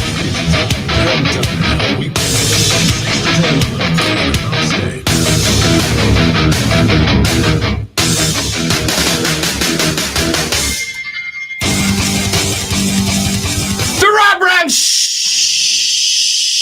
carries on. It is the Fan Upstate. I'm Rob Brown. Brandon filling in for the great Malonzo today. You are welcome. Nay, encourage. No, I demand that you be a part of the show. There are multiple ways to do it. The first is on the Renewal by Anderson of the Carolinas fan phone at 844-FAN-FONE. That is 844-326-3663, 844-FAN-FONE. You can text us, the text line open for you at 71307, 71307. Start your text with FAN, F-A-N, FAN, F-A-N. We will read them on the radio broadcast. You may tweet me if you are a person who tweets in public at The Rob Brown Show, or tweet everybody up in her at The Fan Upstate on Twitter, all the different ways for you to get in touch with the radio broadcast. Told you during the water cooler cheat sheet that there's a couple of different stories going on right now regarding the NCAA and new laws, regulations, whatever you want to call them. One of them I am quite interested in. Charlie Baker said yesterday before the national championship game that the NCAA is looking to start up and begin to put into action what he referred to as a, quote, consumer protection package, end quote. What apparently the NCAA is attempting to do is to create a system that is going to be wrapped around an app. And this app would effectively be a message board for NCAA athletes to sound off on issues, experiences, positive or negative, that they have had with different actors in the NIL space. So, if DJ Burns, who became America's sweetheart during this NCAA men's basketball tournament, if DJ Burns signed an NIL deal after he became America's sweetheart, and that NCAA NIL deal went real well, DJ Burns theoretically could pop onto this app and say, signed a deal with Bob's Used Cars. You guys know I'm a big fan. Signed a deal with Bob's Used Cars. Bob was great. Bob paid me good. Bob paid me on time. Here are the things that Bob asked me to do. Everything was great with Bob's Used Cars.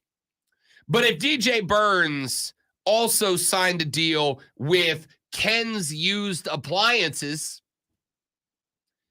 and Ken screwed DJ over, he didn't pay him enough.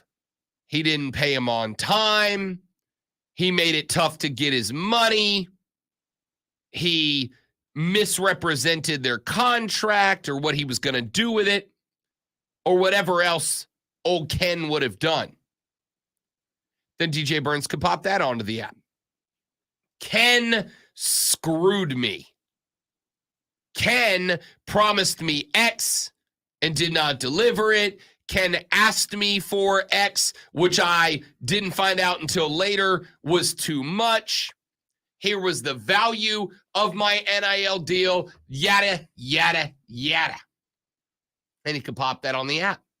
And the next NC State athlete who comes to town could pop open that application, could take a look at all the submissions of DJ Burns and his run to becoming America and my sweetheart, and go, oh, well, Bob's Used Cars just offered me an NIL deal, and Ken's Used Appliances just offered me an NIL deal. And it seems like old DJ Big Baby Burns had a real good experience with Bob's Used Cars. So I'm going to sign on with Bob, and it sounds like Ken screwed him, so screw Ken. This is a step in a process that I told you guys was going to take some time. And I'm not claiming to be a philosophy major here, because I am, as I have said many times, and unabashedly so, dumb. I'm an idiot. Most of you listening to the show have probably called me an idiot through the speakers out loud many times, and I accept that. I am. But this isn't a hard topic to get a read on. Just like with everything else, markets adjust themselves. Markets adjust themselves. And sometimes it takes a few minutes. Sometimes it takes a few days. Sometimes it takes a few weeks, a few months, a few years, hell, maybe a few decades for the market to adjust itself. It doesn't matter what we're talking about. Old Robbie B is likely en route to getting another cell phone sometime in the very near future. But I'm not doing it right now, despite the fact that I probably need to go ahead and do it. Why not? Because the cell phone that I want is relatively new to the market. And the price on it is wildly inflated. Why? Because it's got the newest tech. But in a couple of months, that tech is going to be copied. It's going to be replicated. It's going to be installed in 9 other models of phone. Then there'll be 9 phones on the market. And the price of the phone that I want is going to go from $4,000 down to $800 or whatever. In which case I'll make the move, because markets regulate themselves. The supply and demand factor comes into play. That, my dudes and my dudettes, is what we are looking at here with this NIL deal. This is a step in the NIL market righting itself. This is a step in the NIL market finding its equilibrium. because there were always going to be actors of bad faith in this market. People willing to take advantage of people do not care who the people are that they are taking advantage of. If they can take advantage of a college athlete with notoriety, then that just means they've got a college athlete with notoriety to take advantage of. Nobody willing to scam is going to look at a college kid who maybe doesn't have the most life experience on planet Earth and go, nah, I'll save my scam for somebody else. No, they're going to go, college students are, by and large, not all, but college athletes are dumb. And if you're going to take advantage, if you're going to scam, if you're going to grift somebody, dumb people are the ones to go after. Because not only are they the easiest, but in the case of college athletes, now you know they got money. No point in scamming college athletes if they are eating ramen noodles and driving a 97 Corolla to the field house because that's all they got. But if I know that DJ Baby Burns now knows his market value is worth $1 million and I can pay him $250K before he recognizes fully his value, I'll take advantage of him. I mean, not me, not in real life. It's a metaphor. It's an example. You get it. But the point, ultimately, is that people take advantage of people. The point, ultimately, is that a lot of these people are, and this is true, these athletes, dumb. Not dumb, naive, ignorant to the ways of the world. And so the NCAA said, here's what we're going to do. We are going to create a forum.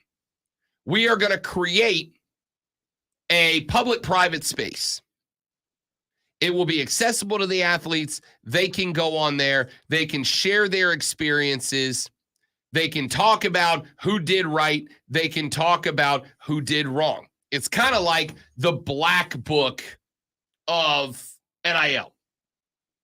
And as new entities are added to this black book, as new entities, new actors in the NIL space are cataloged by these athletes, it will be harder and harder for them down the line to scam people.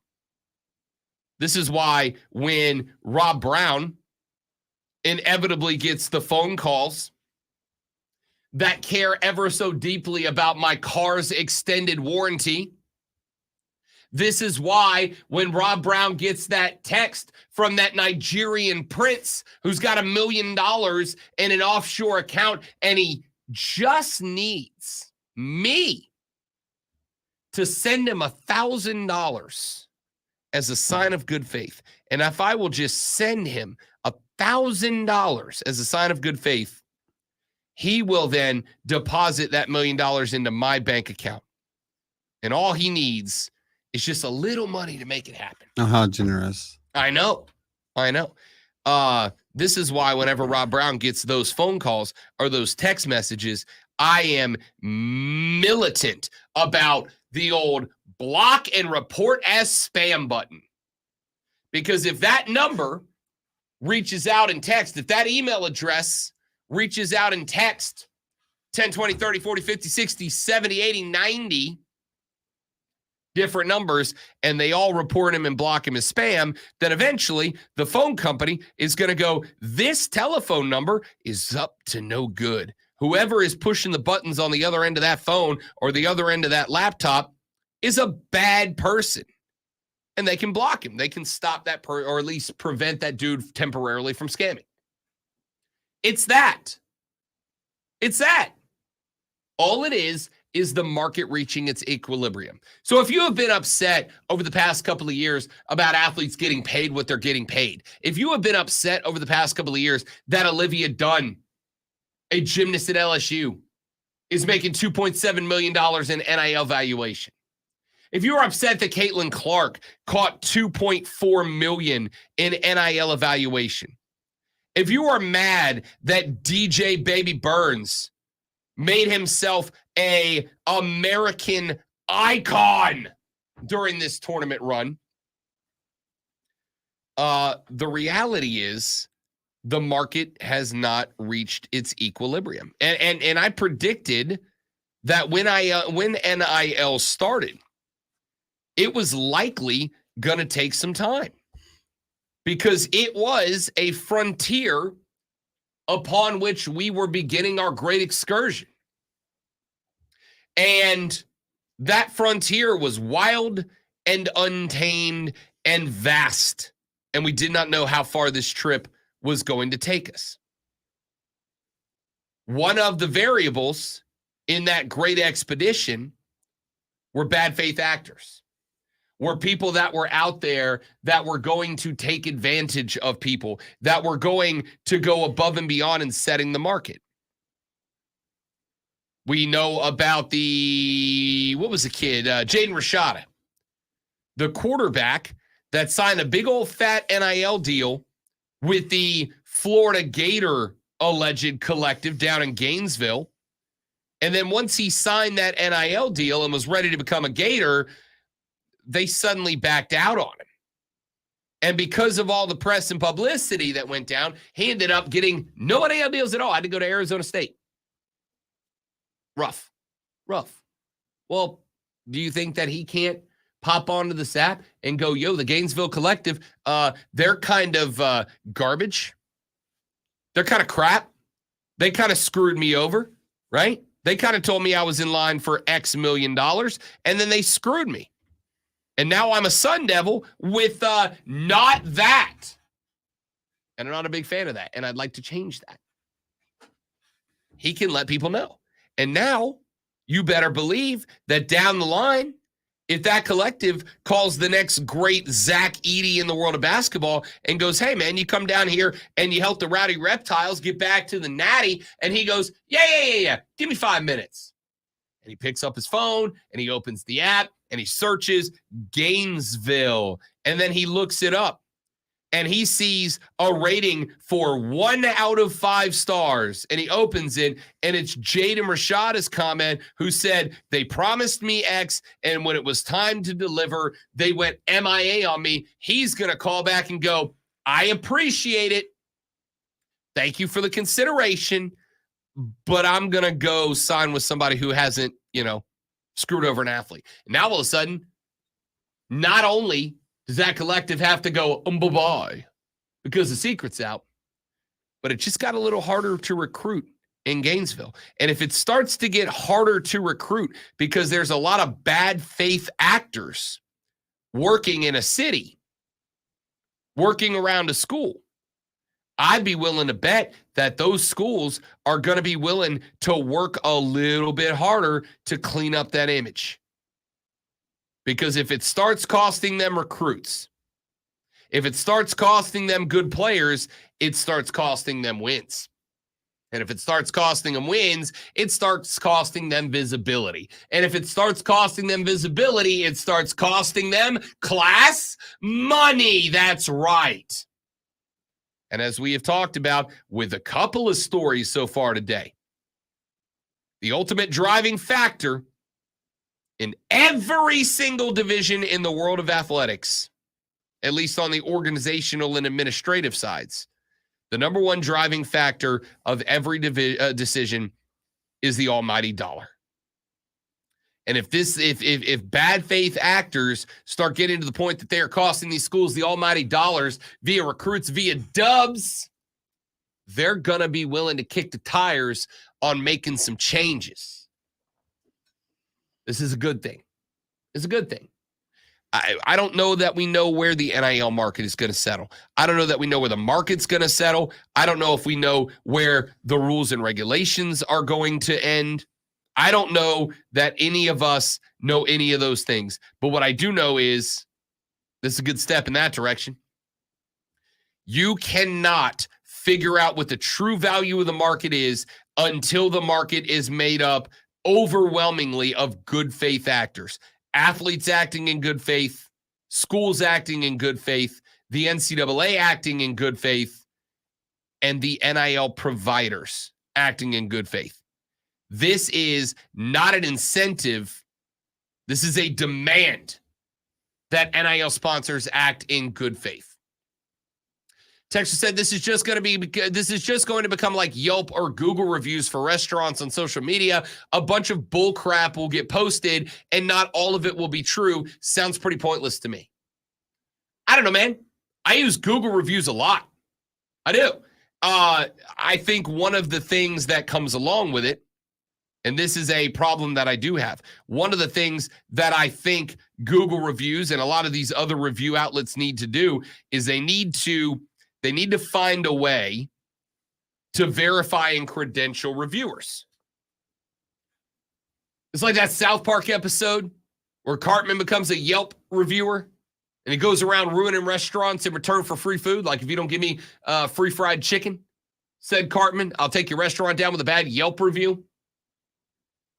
The way you fix it is you limit the number of people who can do reviews. This to me is different, Texter, because this is a limited number of reviewers. This is only going to be college athletes. This is only going to be people who have actually, at least I hope, I could be wrong. It is the NCAA after all. But I hope that this is very simply people eligible to be in the NIL space. I hope this is basically limited to people who can sign or have signed the deals. Because it is one thing, it would be like, it's one thing, I'll put it this way.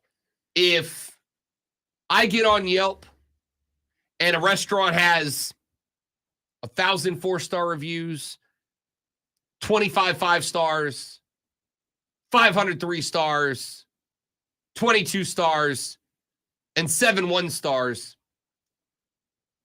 Number one, I'm going to average out kind of how that looks. And number two, I'm going to go look through all of those.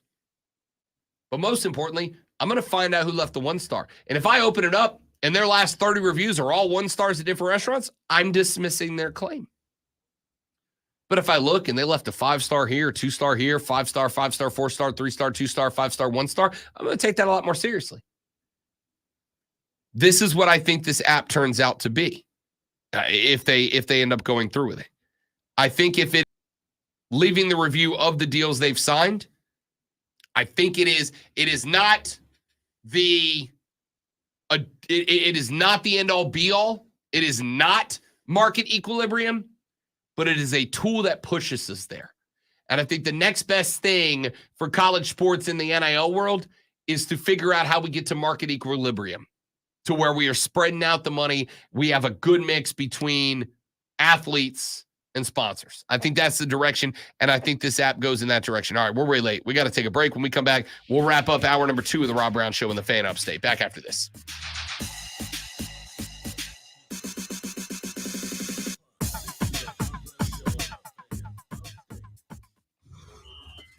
See, my cousin chimed in. Kevin.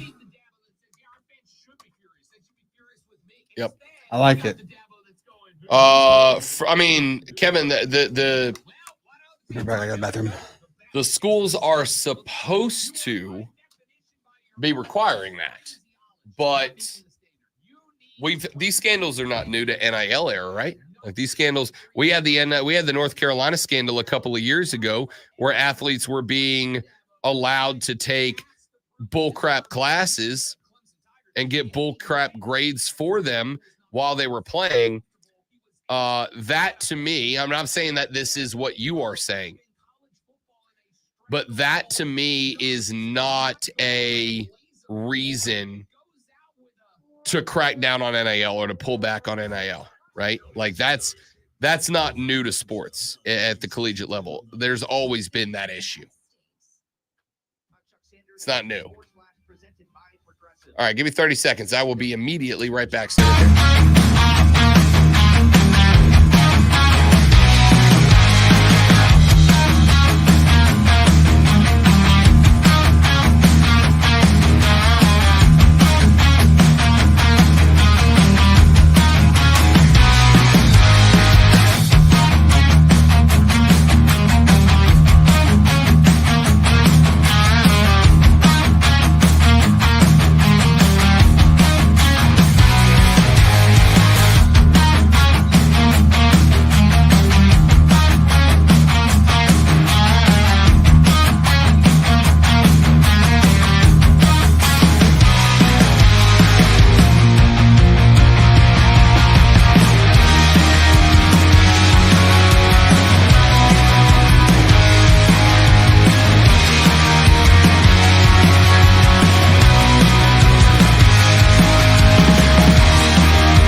back, guys. Thanks for hanging in there.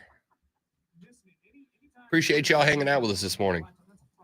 Do us a favor, if you're enjoying the show, man, feel free to share it on your social media, spread it around. We're trying to grow the show, baby. You don't like those? I think they're amazing. Don't call it a grill. Big freaking frying pan. BFFP. Wire to wire with Diesel and Cole Bryson. Turn on, leave on. Afternoons 3 to 7 on the Fan, Upstate. Up to the minute, upstate traffic. Looking at the Cordell and Cordell Jam Cam shows a crash. Who is this guy? I've never heard of him before. South of exit 63, South Carolina 29. The left lane is closed, so move to the right. 185 and 385 are both clear, as is Highway 29, Wade Hampton. With the damp roads today, you'll probably see more slowdowns than usual, so plan ahead, slow down, and drive safely. From the News Talk, 98.9 WORD Traffic Center. I'm Billy Brooks on the Fan, Upstate. From the Ingalls Market Studio, the Fan. Upstate. 97.7 FM Greenville. 97.1 FM Spartanburg. Always live from the Free Odyssey app. 30 seconds. Attention landowners. Got big plans for your land? Tackle all your spring projects with a powerful John Deere machine. And now with 0% APR for 72 months on select compact tractors, riding lawnmowers, and Gator utility vehicles, plus up to $2,000 off select compact tractors. I'm making it, man. Offer available April 1st through 30th. Visit johndeere.com to find your local dealer. Told my wife when I get home, I'm gonna make me some with like protein in it because I'm hungry. So good.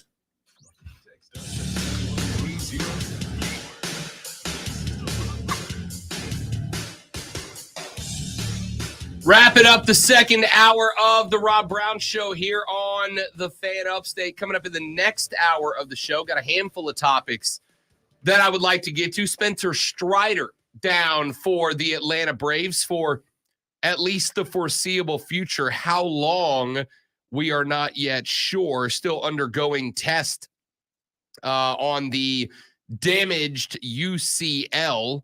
My co-host on Saturday's Bet for the Cycle, Cody Decker, former Major League Baseball player, is very concerned about it. Said that these are the types of complaints that players have before they end up having to get Tommy Johns. Or missing significant time. Garrett Cole of the New York Yankees, who is, their ace, their number one guy, had the exact same complaints that Spencer Strider had before he went on the IL to start the season. He is expected back with the Yankees this year, but likely towards the back half of the season, likely well after the All-Star break. If Spencer Strider does not require Tommy Johns, the likelihood of him coming back is like postseason, just before it, or at least well after the All-Star break. That is my understanding. If he does have to get Tommy John, obviously he is shut down for the year, and there is no promise that he'll ever be the same guy. Now, I do want to talk about that from the perspective of the Atlanta Braves in terms of who's next, in terms of who gets called up, who gets the nod to fill that slot in the rotation after everybody else gets slid up to cover up that missing spot. But I also want to talk about pitching across Major League Baseball, because I sat down last night, was texting a buddy of mine. We were talking baseball while we were watching the national championship game, and we were having this discussion. And I said, top of your head, how many pitchers can you come up with that are dealing with this? Cole, Strider, Kershaw, Verlander, the pitcher from Miami Marlins also has it too. Yeah. Yuri's gotten it. There's a number. I think we came up with 7 or 8 just off the top of our head without Googling it. 7 or 8 different pitchers that are down with elbow injuries similar to this. Deck said that right now there is a conversation. Decker obviously still very connected to the baseball world. Decker said there's a conversation going on right now at top levels that a lot of pitchers are blaming the pitch clock on this. And he explained it to me in what I thought was a very interesting way, and I will share that with you guys coming up in the next hour of the show, because Dex says that there's a lot of folks, and Garrett Cole chimed in on this conversation, that believe this is pitch clock related. Now the MLBPA has commented as well. So I want to talk a little bit about that and where we draw the line between making baseball and really sports at large a television-friendly product, but also doing so in a way that does not create further hazard for the athletes. Big news for the Carolina Panthers. They make a contract extension, and in my opinion, the right one. We'll talk about that in the next hour. Charlotte Hornets have lined up an interview that, while I do not think it is going to be the case, could end up allowing Charlotte to make history. We'll talk about that and a whole lot more. That's all coming up in the next hour of the show, but the next hour of the show doesn't start until we do our Sports Flash. It's been 17 years since the men's college basketball team went back-to-back, but the clock back at zero as UConn knocked off Purdue 75-60 to claim their second title in 2 years last night. Purdue center Zach Edey got his, scoring 37 with 10 boards, but the Huskies shot down nearly every other Boilermaker, with only Braden Smith scoring more than 5. 4 or 5 UConn players reached double digits, led by game MVP Terrence Newton's 20 and 7 assists. The success of women's basketball, no secret, added one more feather in the cap yesterday. It was announced that a preliminary audience of 18.7 million watched the national championship matchup of Iowa and South Carolina. The only sporting events to draw more eyes since 2019 have been football, the World Cup, and the Olympics. Nielsen numbers expected to be released today with an even higher number. A major change in transfer policy rules could allow undergraduate athletes to transfer and play immediately. Proposed legislation would not limit the number of times athletes could transfer, though they would still have two transfer windows and would not be allowed to play for a second school in the same season. Another hour of the Rob Brown Show continues right here on the Fan Upstate. All right, guys, top of the hour break. Stay right there. We'll come back for halftime. Don't go anywhere.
Dudes and dudettes, we are back. Yeah, well, Lonzo's not here. I can break the rules. What's he gonna do? Suspend me? That's my Get out of here. That's my view of my house yesterday, Rob. Nice. I got a couple of good ones. He deserves a lifetime contract. I will never talk bad about Big Bad Brady. Oh my my gosh, that's great. Okay, so here's the next thing that Cole Bryson would never say on the radio. If Jerry Jones can't win the Super Bowl this year, I'll give up and become an Eagles fan. Wire to Wire with Diesel and Cole Bryson. Turn on, leave on. Afternoons 3 to 7 on the Fan Upstate. Join us at Odyssey as we all do our one thing, together millions of things for our planet. Earth Day is April 22nd. Be sure to combine your errands and do them all in one trip, rather than making several small trips. Not only does it save gas, but it also helps to reduce wear and tear on your car in the long run. When we each share one thing, it becomes 100 things, 1,000 things, 1,000,000 things for our planet. What's your one thing? Drowning in IRS debt? If you can't afford to Kevin said he likes your show the most. I appreciate it, man. He just messaged me. I said, thanks for listening. He said, I like your show. It's the best. Can you walk us through your routine of picking out what glasses to wear? Yeah, man, it's about accessorizing. It's about matching with the outfit, right? Like you had two options today. You could have gone blue or white, but He's the red, white, and blue, y'all. the hat, the majority of the hat is blue, and it's a different shade than the glasses. So had I gone blue, it would have gone blue, red, and that you needed to break it up a little bit. So now it's blue, red, white with the logo over here. So it's all about matching up and accessorizing. If I was like yesterday, I went with the Burns Rebels blue shirt, which has the white logo. I did not go hat. So I could have gone blue or white. But the sharpest thing on the shirt is the Rebels logo, which is white. So I went with the white glasses. I have a white Fan Upstate shirt where the sharpest thing is the blue Fan Upstate logo. So when I wear the white shirt with the blue logo, I go with the blue glasses to match the logo, but not get sucked into the white shirt. It's all about accessorizing, baby.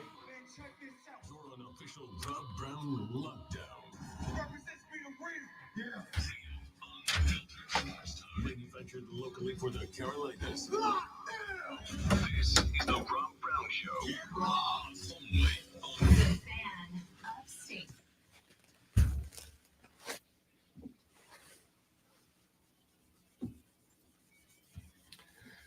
And off we go into hour number 3, just like that. Ladies and gentlemen, welcome back. It is the Rob Brown Show. It is the Fan Upstate. How do you do, Upstate South Carolina? Hello, America. What's up, world? Great to be with you again.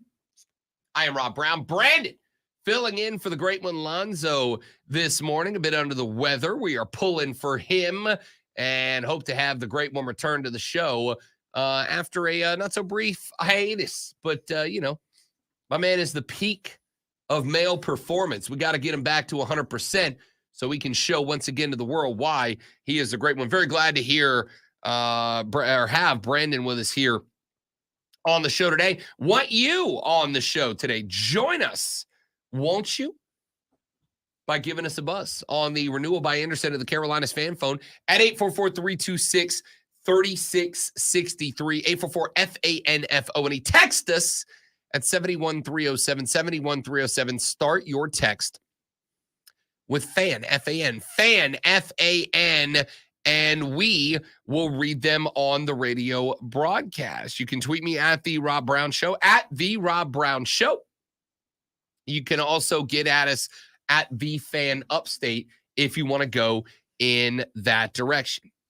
So, Major League Baseball has a problem right now. Major League Baseball, in the days since this weekend when Spencer Strider got his second start, Spencer Strider had a very average day on opening day, turned it around 5 games later for his second start. Second start, made it about 5 innings, and was removed from the game after getting shelled early with what was described as elbow discomfort. After being flown to Texas to go see Dr. Kevin Meister,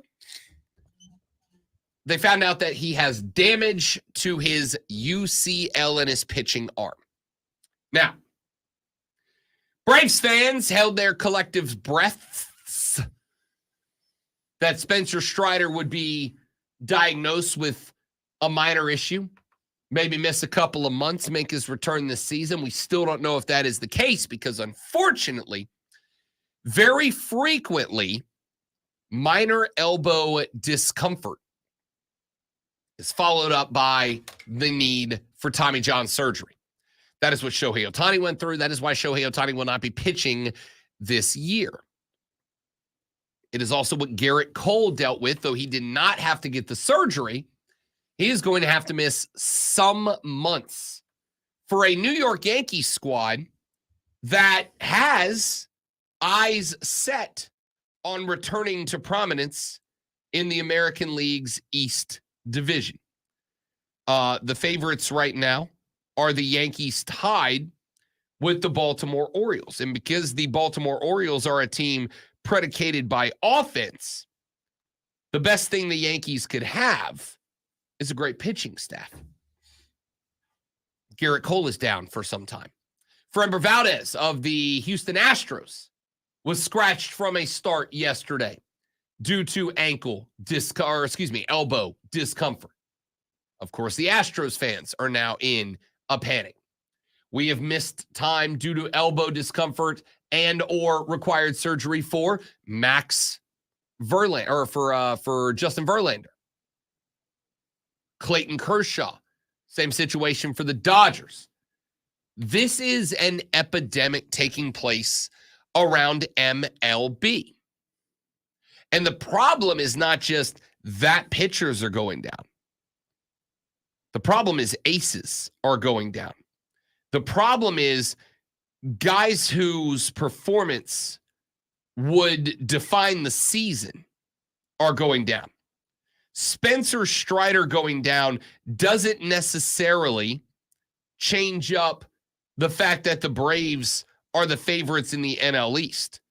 But if you don't think that the Philadelphia Phillies heard that and didn't start to salivate just a little bit, if you don't think that whoever gets the draw to face Atlanta, assuming they get the number 1 overall seed, though, let's be real, without Spencer Strider, that might be 3, 4, 5 wins the Braves don't pick up. 3, 4, 5 wins that the Braves don't pick up could be the difference between the 1 seed and the 2 seed with the LA Dodgers.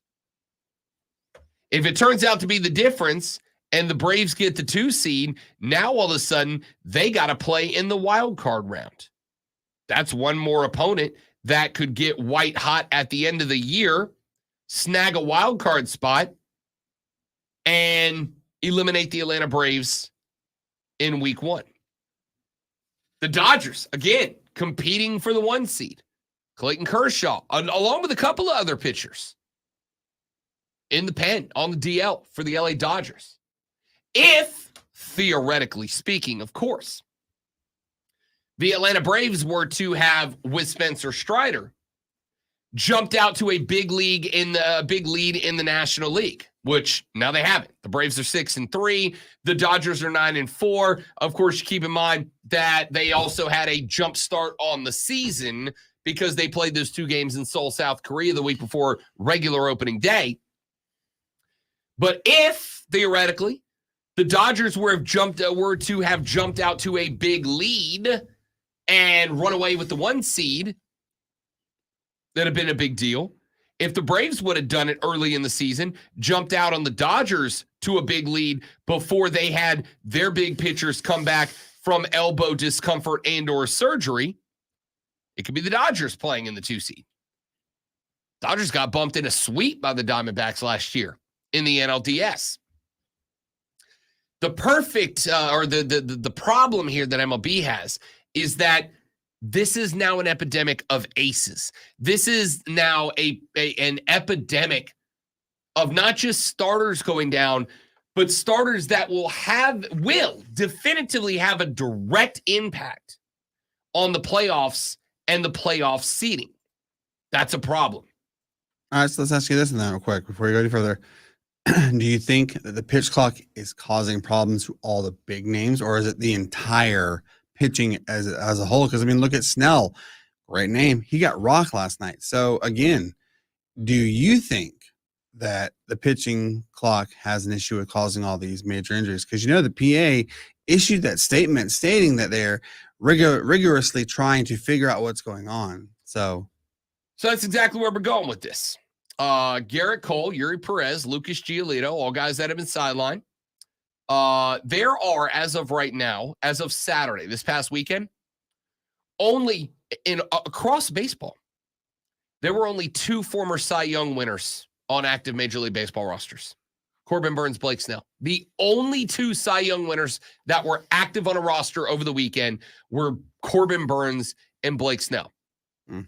Tony Clark and the MLBPA released a statement Saturday that said, quote, despite unanimous player opposition and significant concerns regarding health and safety, the commissioner's office reduced the length of the pitch clock last December, just 1 season removed from imposing the most significant rule change in decades. Since then, our concerns about the health impacts of reduced recovery time have only intensified. The league's unwillingness thus far to acknowledge or study the effects of these profound changes is an unprecedented threat to our game and its most valuable asset, players, end quote. Now, baseball has pushed back on this. Baseball released their own statement in direct response to the MLB-EPA. It said, quote, this statement ignores the empirical evidence and much more significant long-term trend over multiple decades of velocity and spin increases that are highly correlated with arm injuries. Nobody wants to see pitchers get hurt in this game, which is why MLB is currently undergoing a significant comprehensive research study into the causes of this long-term increase, interviewing prominent medical experts across baseball, which to date has been consistent with an independent analysis by Johns Hopkins University that found no evidence to support that the introduction of the pitch clock has increased injuries. In fact, JHU found no evidence that pitchers who worked quickly in 2023 were more likely to sustain an injury than those who worked less quickly on average. JHU also found no evidence that pitchers who sped up their pace were more likely to sustain an injury than those who did not.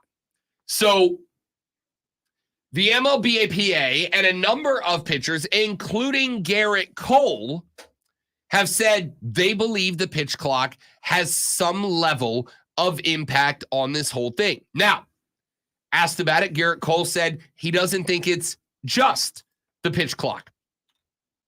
Cole said, quote, I don't know what the answer is, but I know it's not black and white like both of the statements that were put out. I don't feel like players are the main focus of it, and taking care of the players is the main focus of it.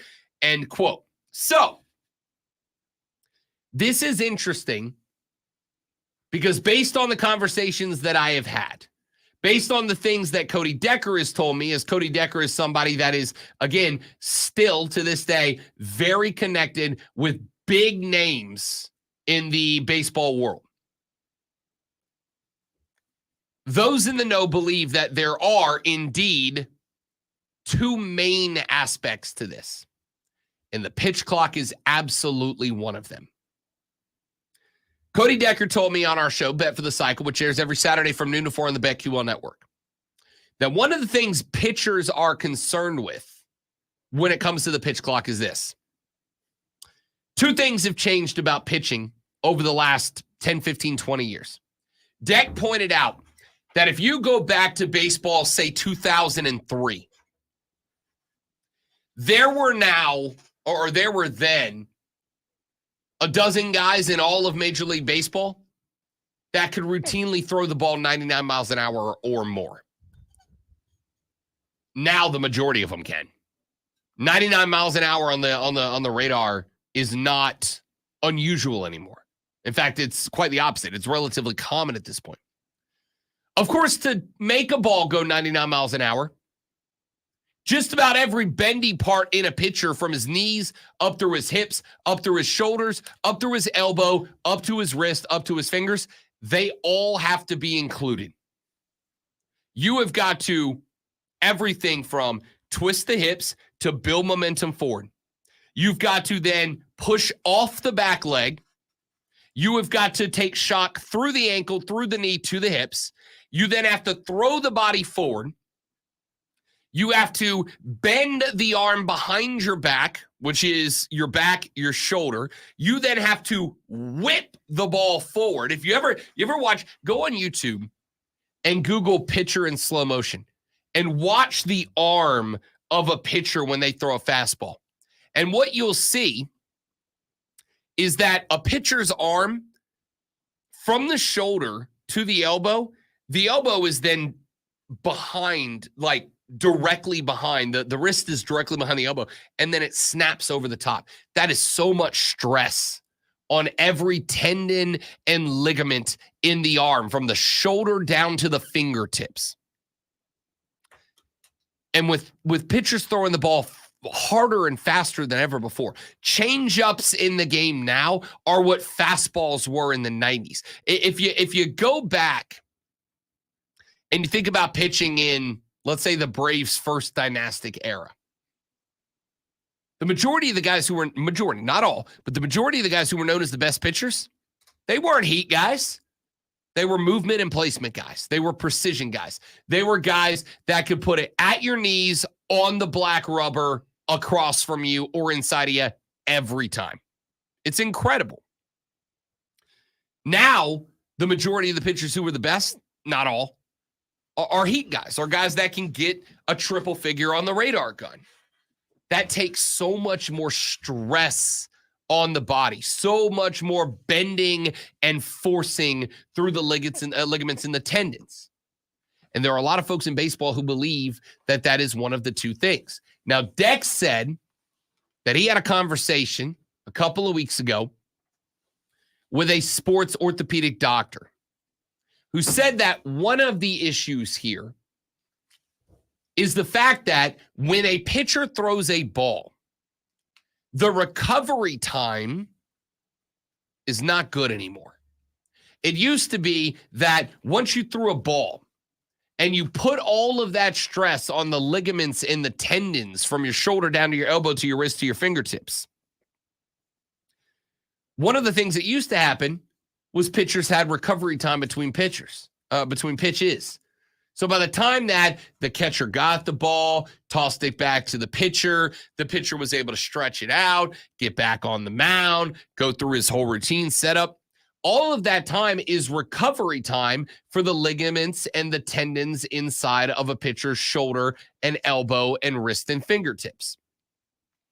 And it allowed those tendons and those ligaments to shake that stress out, to go back to their normal resting position before they got pushed through the stress again. But now they're at the point that they don't have that anymore.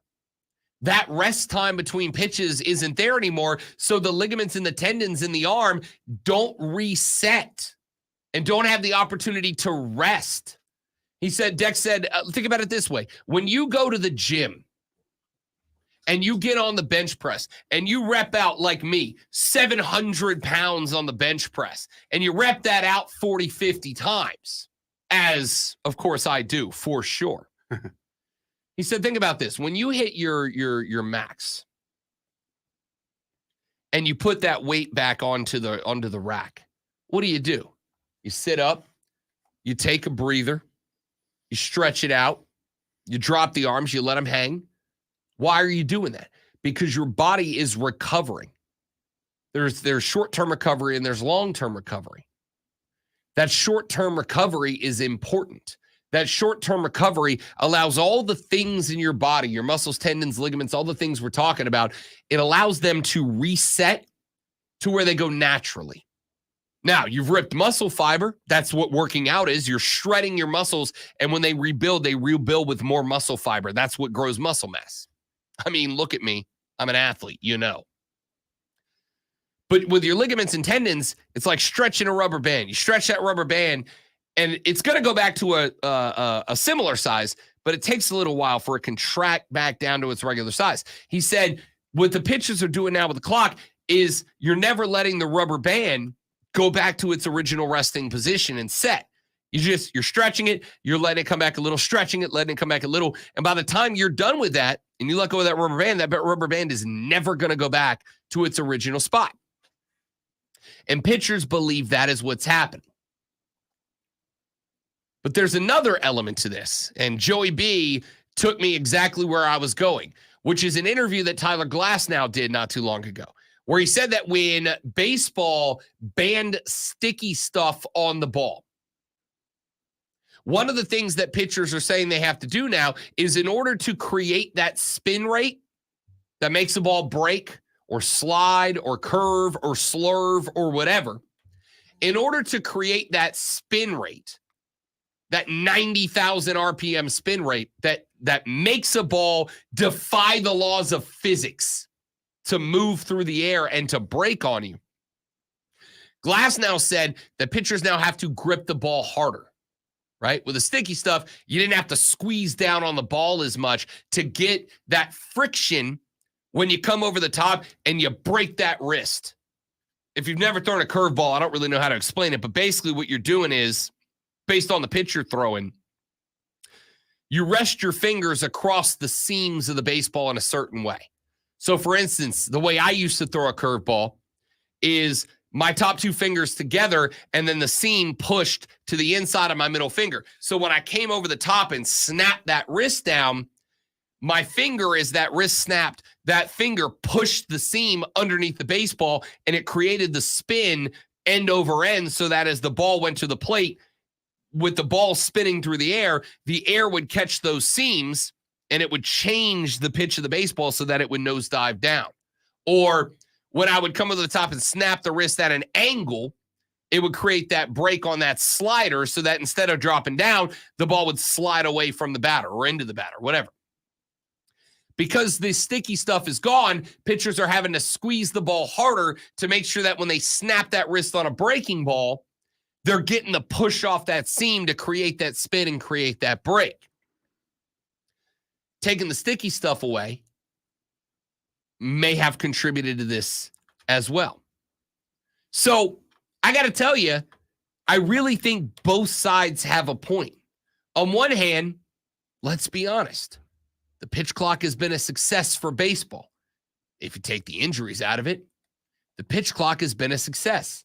Games have been sped up by 20 or 30 minutes, but as I pointed out, it is not the 20 or the 30 minutes of game time gained by fans.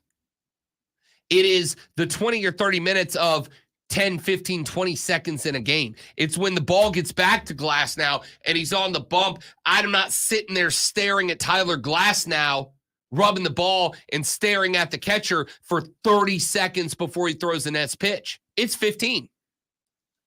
You are talking a pickup of 5 to 12 seconds every pitch of a baseball game.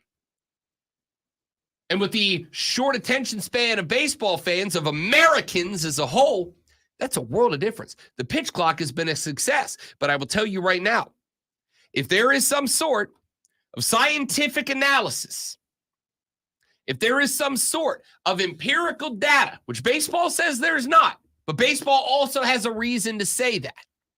Baseball has because baseball's not going to go, yeah, we did the pitch clock and all we did was maybe cost some guys their career. They're not going to say that.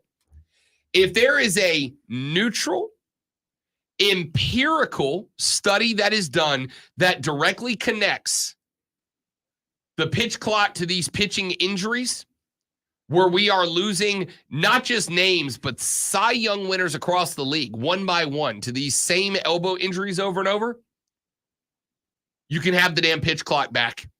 You can add 20 minutes back to my game, because I would rather have 20-minute longer baseball games and Spencer Strider than 20-minute shorter games, but Perez is down, Strider is down, Cole is down, Glasnow is down, Kershaw is down, Verlander is down, whoever else.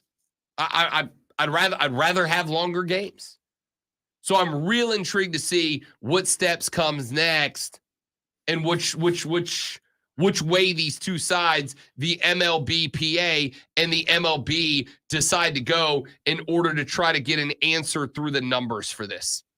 All right, let's take a break. We'll come back here in just a minute. We'll get away from baseball and get into some football coming up big contract extension for the Panthers, and it was the right move. Dan Morgan doing an excellent job so far. We're coming back after this on the Rob Brown Show in the Fan Upstate. All right, guys, I got a live read right here. Do me a favor, stay right there, and we will come right back.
right, dudes and dudettes, we are back. Thanks for hanging in there. Appreciate you coming by in the morning, man. I really do. And I know I say it, but I mean it every time. I appreciate those of y'all that hang out with us in the morning. It means the world to me. Also keeps me employed, which I'm a big, big fan of. Twin Peaks, Beach Drinks, Scenic Views. Pre-spring in South Carolina means using the AC during the day and the heater at night. When your HVAC unit stops working, you need a company you can trust. Priority Heating and Air HVAC specialist will give your system a thorough checkup. And if you need a new unit, Priority Heating and Air is a proud distributor of the Coleman line of HVAC systems. So keep your family or business comfortable and give Priority Heating and Air a call today at 591-1847 or find them online, PriorityHeatingandAirHVAC.com.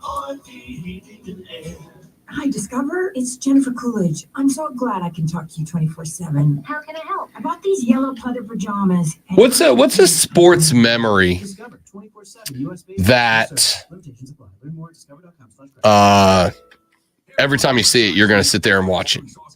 Christian Leitner's Leitner? Leitner shot. I am hooked right now on watching Jorge Soler's home run. Oh my from God, the- that ball's still orbiting. Dude. That never came down. Somebody tweeted yesterday that the eclipse was just Soler's home run ball coming around again. I can believe it. And as soon as I read that, I immediately went to YouTube and pulled that clip up and watched it again. It was a beast of a home run. I mean, it's one of the greatest home runs I've ever seen. He got every damn bit of that baseball. Mm-hmm. I remember when it happened, it was like, rah! I was like, done. Yeah, Nolan, you're not as good as the real Nolan Ryan, please. So, no. 15 seconds. 28-3. I will watch the end of the 28-3 game over and over.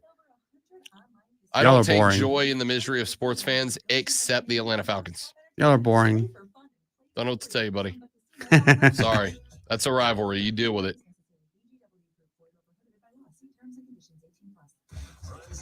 Let's get it.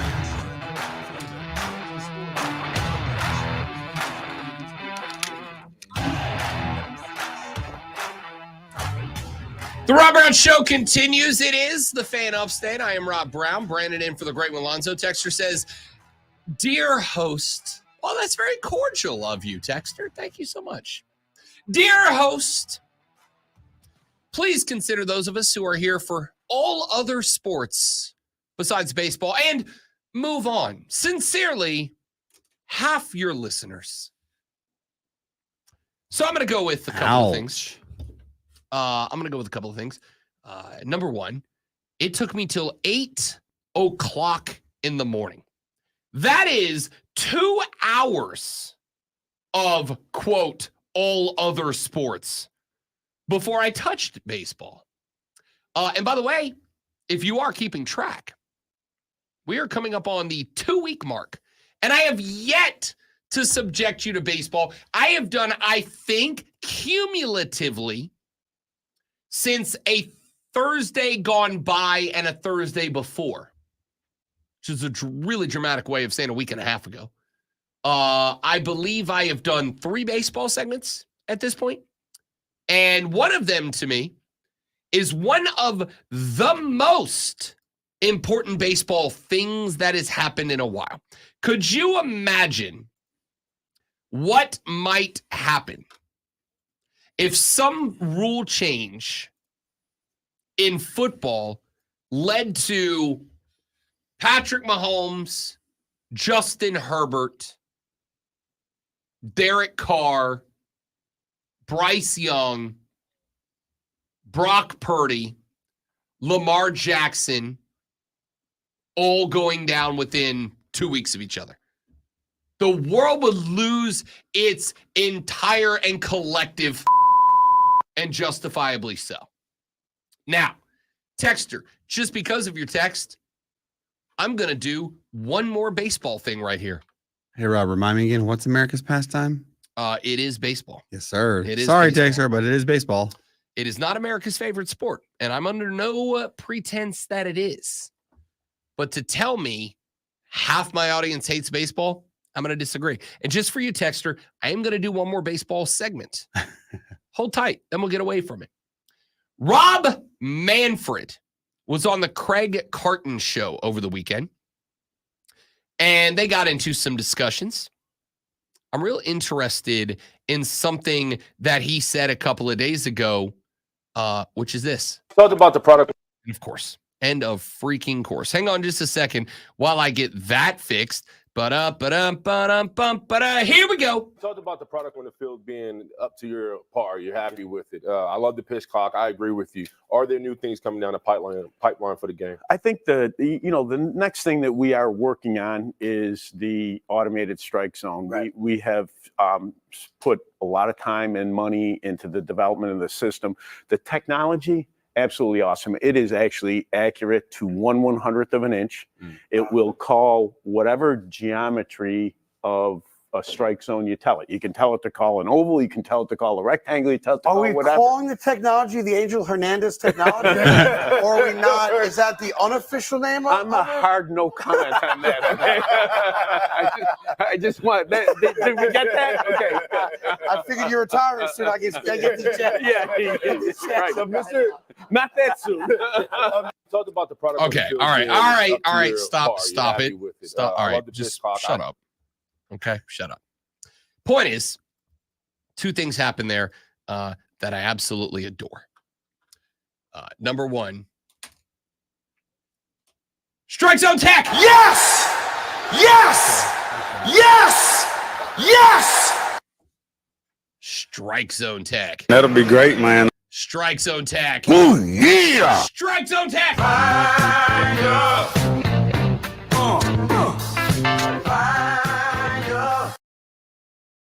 Yes. That's so good. Finally. This has been needed for a long time. It really has. It really has. And you heard right there why. I'm not a huge Craig Carton guy. I got nothing against him. He's just not my not on my list of sports personalities I pay attention to. But I got to tell you, I'm giving him credit right there because he had the rocks to say to Rob Manfred's face, are we calling it the Angel Hernandez technology? Incredible. Thank you so much, Craig Carton. Thank you for that moment, because if you're not, you should. Because, and this is true, I've done the research. Angel Hernandez sucks at his job. He's real bad Toilet at bowl. his job. He's real bad at his job. He did it again this weekend. Not only did he miss, and when I say this, I'm not being dramatic. I am being deadly serious. Not only did he miss the worst and most obvious balk in the history of baseball, but he allowed that pitcher to continue with the pitch and then rang up a bad strike call on it. He also K'd a dude on a ball that was about 6 inches off the plate, and then had the audacity to walk a dude on a 92-mile-an-hour blister pitch that was dead down the center of the pipe. You know, you got to wonder if this Angel Hernandez guy, if he does it just for fun, like, hey, you know what? I'm going to go have a bad game just because I know it'll get me the notoriety. Yeah, what are you going to do? Fire me? Yeah. You can't fire me. I'm part of the union. I appreciate Craig Carton calling out Angel Hernandez there. And on top of appreciating Craig Carton calling out Angel Hernandez there, I also love that he put Rob Manfred on the spot and made Rob Manfred say, yo, I can't comment on that. Basically admitting and acknowledging that he also knows Angel Hernandez is bad at his job. I love that. But listen, give me strike zone tech, okay? I know for a fact that not only does it exist, but I know how incredibly accurate it is because I have literally seen it in motion multiple times at multiple parks. Minor league parks have this tech now. You can go up in the press box and you can watch the results of this tech. And it, as Rob Manfred pointed out, to within hundreds of an inch can tell you directly over the plate where the baseball goes. It's unbelievable. And before I get the one text that says, but you're taking the human element out of baseball. Good. Good. I'm glad. Human element is just a swanky way of saying error, mistakes, bad judgmental calls. But you don't want to admit that. But that's what it is. You want bad calls. You want bad calls. You are looking for bad calls. You are begging for bad calls, but you don't have the rocks to acknowledge that you are entertained by bad calls. You know what the Angel Hernandez calls, though? I mean, those some of the mistakes he makes, it blows your mind. You're like, how did you get into this profession with all the garbage calls you make? He's atrocious. Yes, there are. It's okay to have bad calls. It's going to happen. No, it's not. No, it's not. Every sport, you're going to have bad call happen. Correct, and we should try to get them out because, as I've said a million times, and I'll say this, and then I'll get out because that texter's head, like the movie Scanners, is about to explode. The game, as I said after the offensive foul in the UConn-Iowa game, as I said after the Saints got screwed out of a Super Bowl by the worst missed pass interference call in the history of the National Football League, as I've said every time something like this happens, the game should be dictated by one thing and one thing alone, the performance of the athletes and nothing else. Nothing else. If I will tell you right now, if I could go full 100% top to bottom, left to right, up to down, nothing else but robots umpiring games, I am all in. If I could have RoboCam behind the plate, RoboCam at every base, if I could have robots making every single call on a baseball field, I would push the green button today. So you're okay with Skynet ruling everything? Yep, 100%. If you're talking about the world of baseball, abso-damn-lutely I am. Because a strike is a strike or not a strike. Not, well, for this umpire it isn't. No. Did it go over the rubber? Yes, it's a strike. No, it's a ball. That's not a subjective call. That's not a subjective call. It's a strike or it's a ball. A guy either beat out the throw to first or he didn't.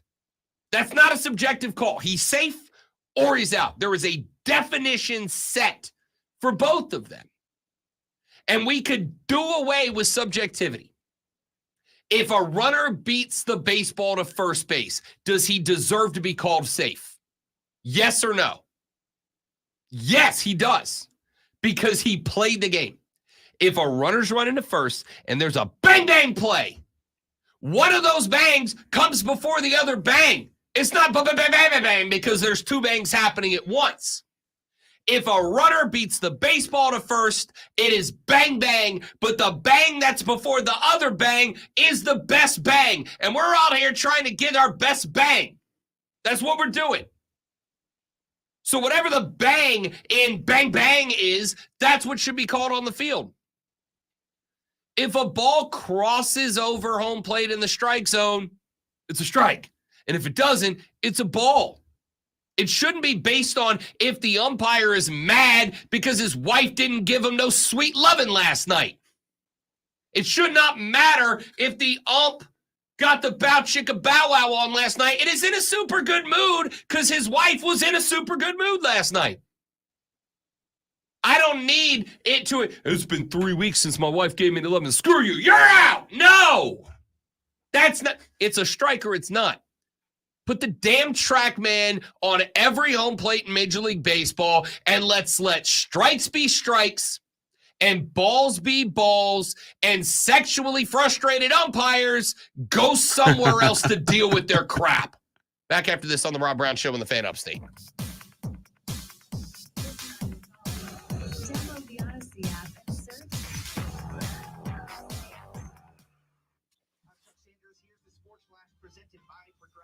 You see what Stephen Webb said?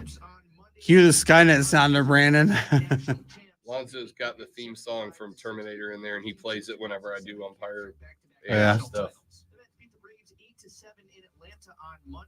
The Braves were up 4-0 after the third, thanks in part to a 2-run homer. Oh, the Terminator theme? Yeah. Yeah, don't worry about it now. We're not coming back to it. Yeah. That was kind of funny that that person said, talk about other stuff. He'll live.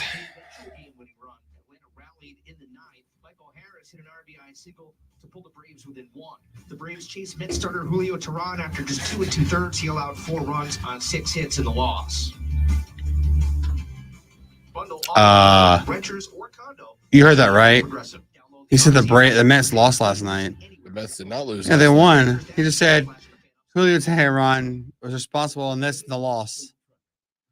Might want to redo that one there, Well, buddy. he started it by saying the Mets beat the Braves, so he meant just a verbal slip, I'm assuming. Yep. 176 in Simpson and stays real sluggish. On to 385. Rob wants to end the world again. No, he doesn't. He wants to end Angel Hernandez. He is such a trashy umpire. I've been in this business a very long time, and for a very long time, I was a personnel manager. And I have had to, in 17 years, I've had to fire 3 people. And I can tell you, in all sincerity, sitting down at a desk to fire someone is the worst feeling on planet Earth. Okay? Especially when it's somebody that you've worked with for a long time, especially when it's somebody you've worked with a long time that you know wants to be in this business, in this industry. It sucks to sit down knowing you're about to tell this person, hey, I know you've put in so much work to get better at this, but you're still real bad at it, so you got to go. Been there, done that. I would take tremendous joy in telling Angel Hernandez he's fired. He might be the only, I mean, I'm not going to say he's the only person on planet Earth, but he might be the only person in sports I would take joy in saying fired. There's a lot of people that I think should be fired, but I would still hate to be the guy that's got to go deliver that message. I'm too much of a people person, a people pleaser to fire someone. I know people in this industry who can look you in the face and be like, you're fired, get out. And it's like, it's like a bug hitting the windshield. It's a minor inconvenience to them. I despise it. If you handed me a phone right now and said, Angel Hernandez is on the other end of this FaceTime meeting, and you got to tell him he's fired, I would take incredible joy in doing it. I mean, just the sheer idiocy of his calls. That one you're talking about where the dude stepped off the bag. I don't know how you're that bad at your job. The hitter even stepped away because he was calling time. And he didn't even acknowledge him. And then Angel Hernandez calls. Not only did he call a strike 3 on a ball that was clearly not in the strike zone, he didn't respect the step off, you know? He sucks. That's it. He's terrible. 30 seconds. Wesley, I would fire Draymond Green 8 days a week. I'm glad you brought up Draymond Green because he's in the news today. Oh, boy. Somebody posted about Draymond Green, and I said he has too much CTE with all the issues he has. He's just an idiot. 10 seconds. Today by visiting TRA.com or call 800-583-6580. That's 800-583-6580. Whoops.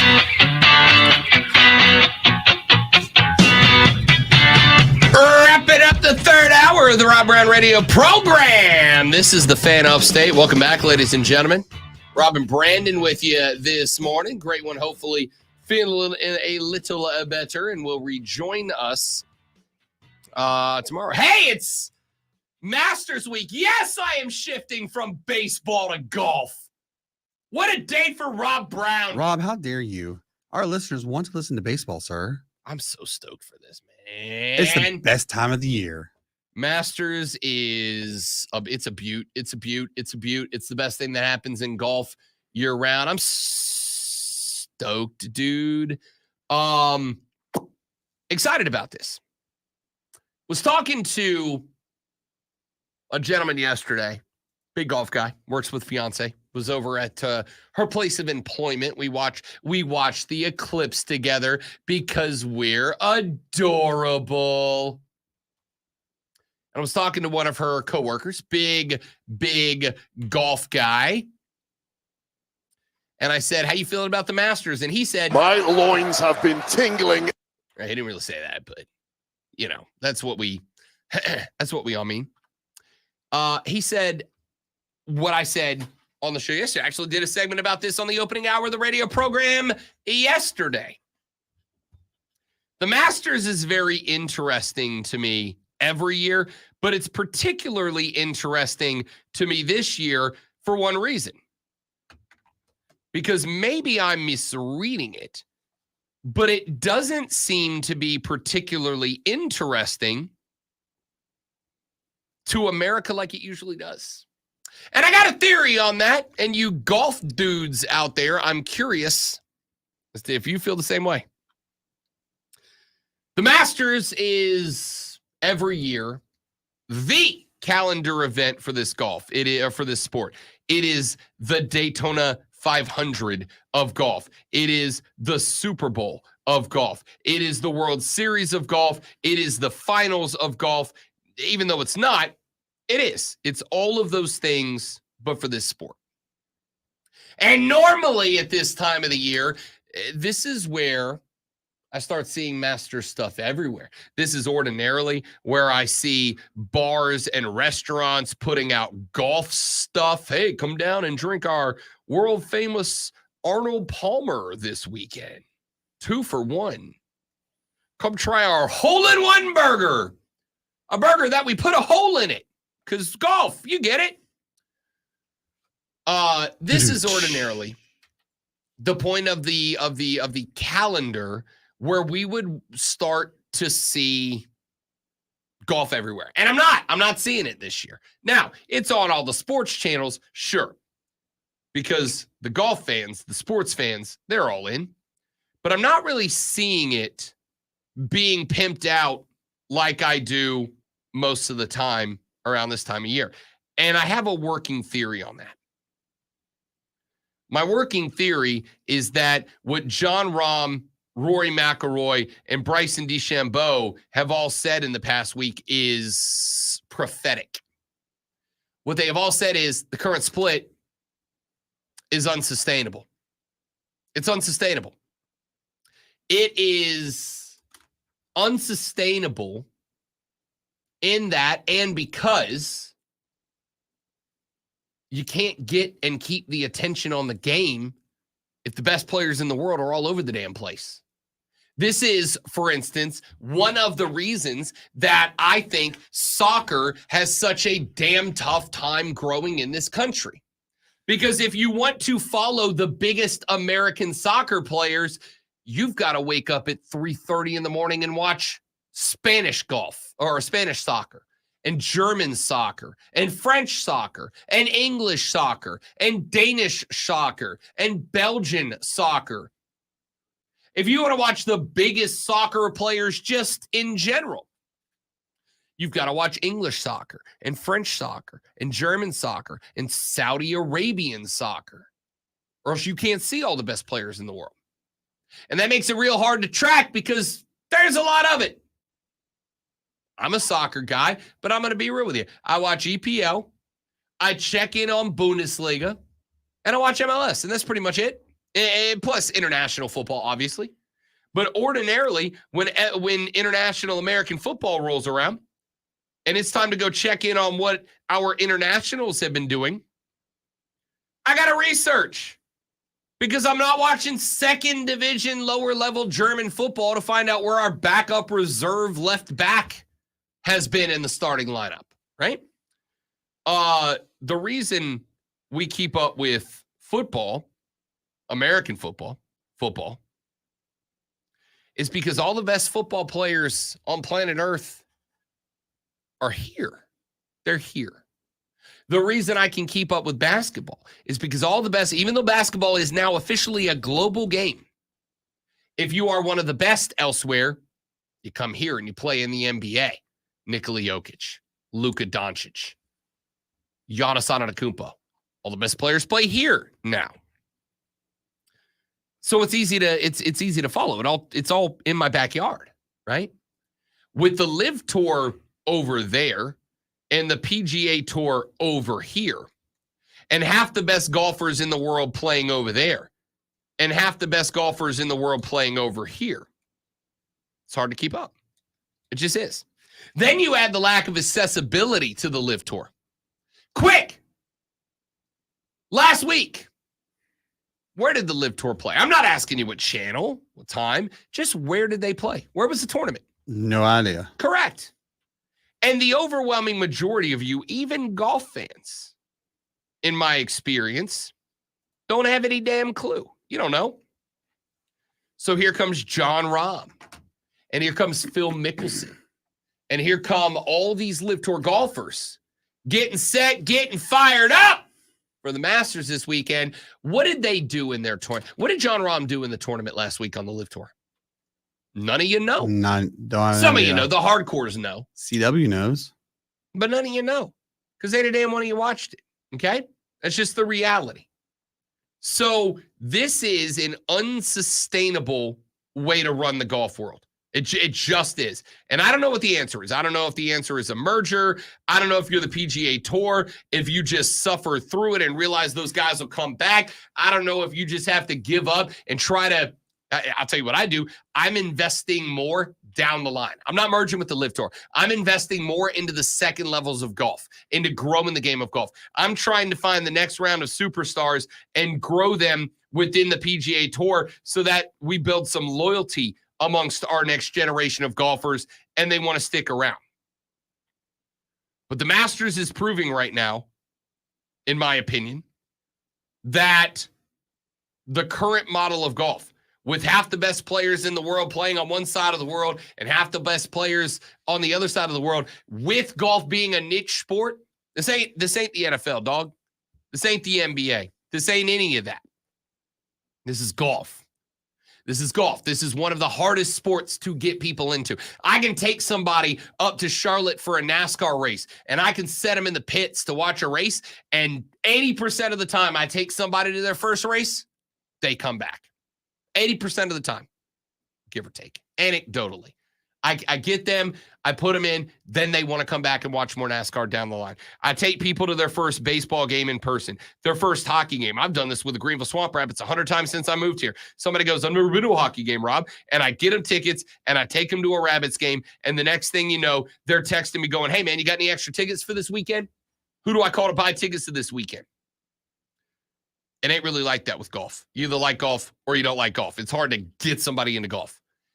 The Masters is proving that with golf being as split up as golf is split up right now, in a sport that's already as difficult as it is to get new people in, the model is unsustainable. It just is. Let's take a break. We got 1 hour left. We're going to hit the ground running when we come back. But before we do, it is time for a Sports Flash. It's been 17 years since the men's college basketball team went back-to-back, but the clock is back at zero as UConn knocked off Purdue 75-60 to claim their second title in 2 years. Purdue center Zach Edey got his, scoring 37 with 10 boards, but the Huskies shot down nearly every other Boilermaker with only Braden Smith scoring more than 5. 4 or 5 UConn starters reached double digits, led by a game MVP performance from Terrence Newton with 20 and 7 assists. The success of women's basketball has been no secret, and it added one more feather in the cap yesterday as it was announced that a preliminary audience of 18.7 million watched the national championship matchup of Iowa and South Carolina, the only sporting events to draw more since 2019 football, the World Cup, and the Olympics. History could be on the horizon in Charlotte as the Hornets are expected to interview Sacramento Kings G League coach Lindsey Harding for their head coaching job. Harding was voted the 2024 G League Coach of the Year after advancing her team to the Western Conference Finals. She was the number 1 overall pick in the 2007 WNBA draft and has been with the Kings since 2016. The Rob Brown Show continues after this. Yeah, how was that one, Steven? I was on the clock, son. Nailed that. Nailed that. All right, stepping away for just a minute for top of the hour break, guys. We'll be right back. Stay right there.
right, dudes and dudettes, we're back. Thanks for hanging in there.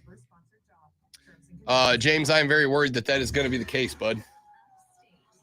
I think the story was compelling. I don't know what he does after it. I'm very intrigued.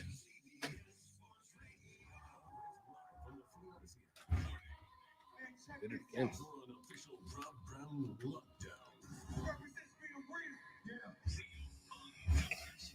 Manufactured locally for the Carolinas. This is the Rob Brown Show. Get Rob. Only on the Fan.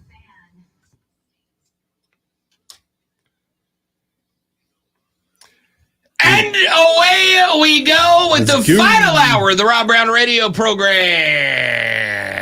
Right here on the Fan Upstate. Welcome back, ladies and gentlemen. My name is Rob Brown. Brandon in for the great one Lonzo today. Ever so glad to have you here on the program with us on a Thank you, sir. lovely, it's not so lovely. It's gross outside. But it is Tuesday. And of course, it does place us just one day closer. One day closer to Masters Thursday.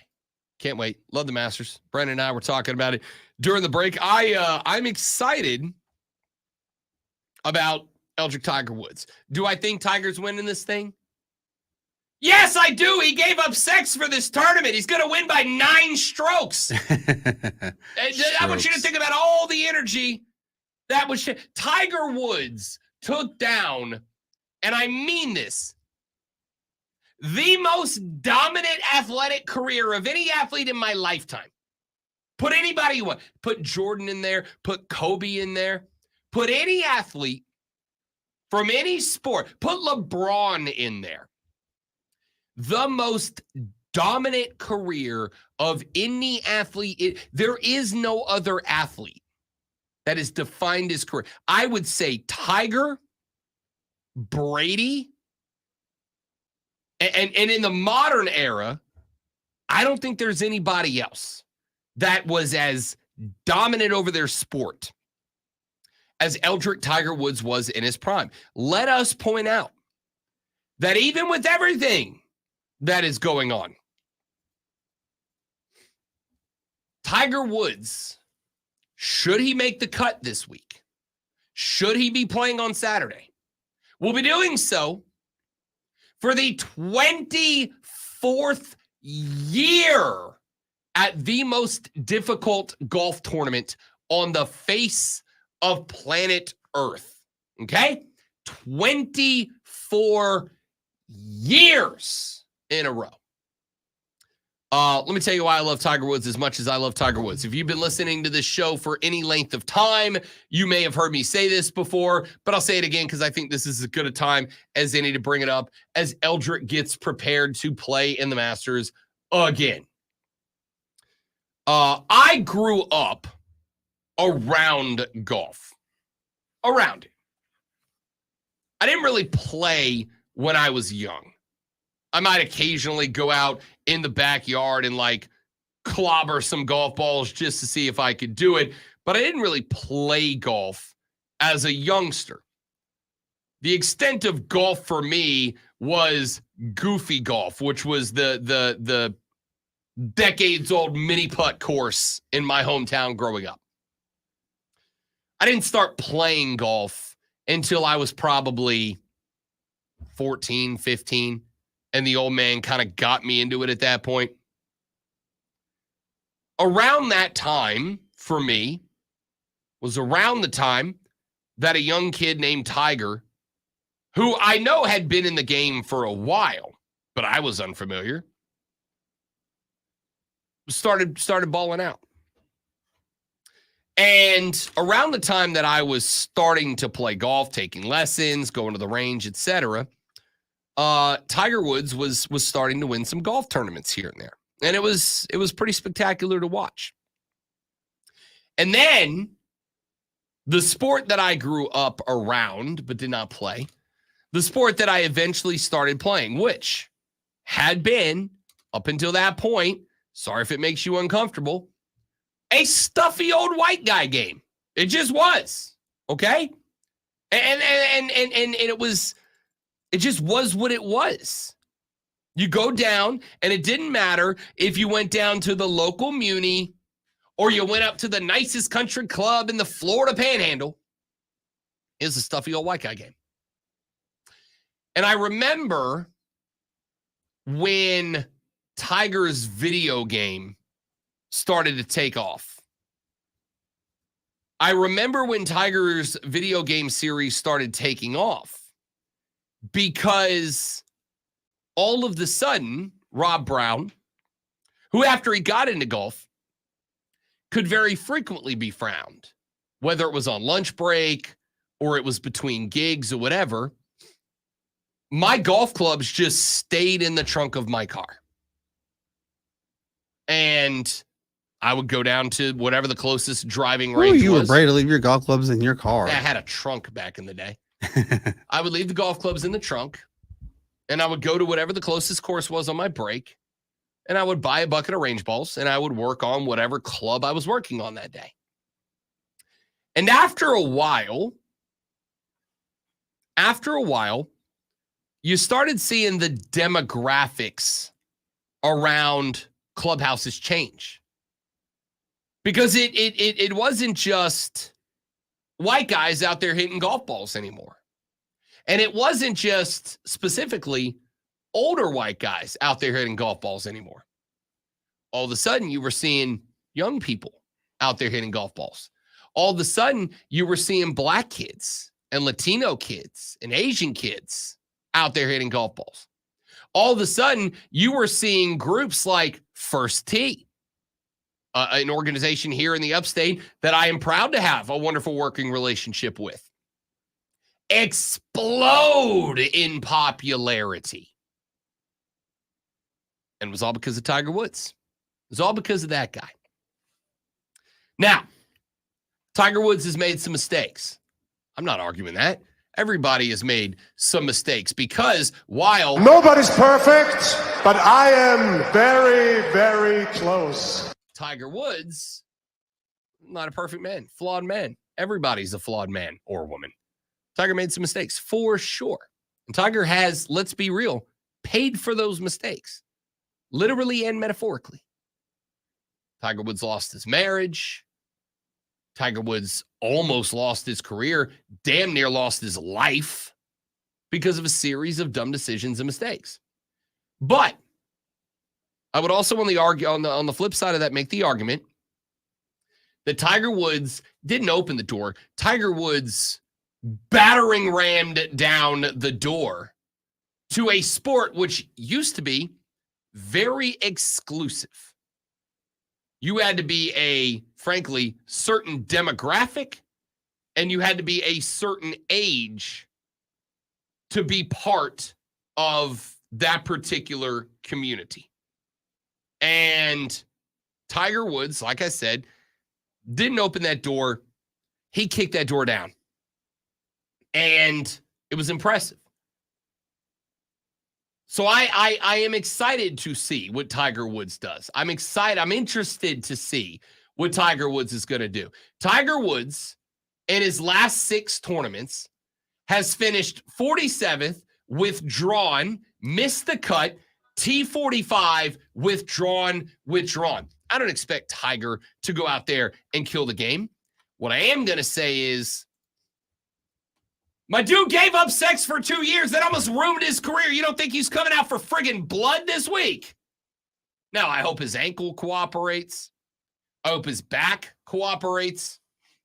I will tell you that, maybe this is dumb of me, but I kind of believe him when he says that he has had mobility issues the last couple of rounds. He has battled the flu.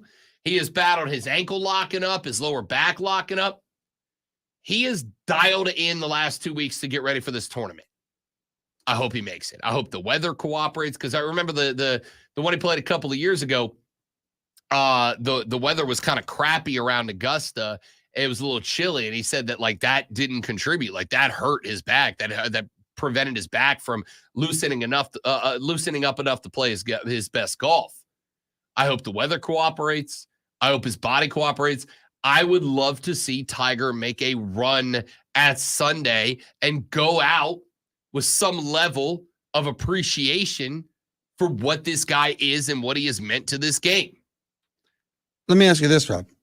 Do you think Tiger has revolutionized the game of golf, or has he just been a contributing factor to the growth of golf? I mean, I guess it would depend on how you define it. Do I think that Tiger revolutionized the game? No. I think one of the beautiful things about the game of golf is that while the equipment changes every year, the ball changes every year, the greens layouts, the fairway layout, the length of the course changes every year.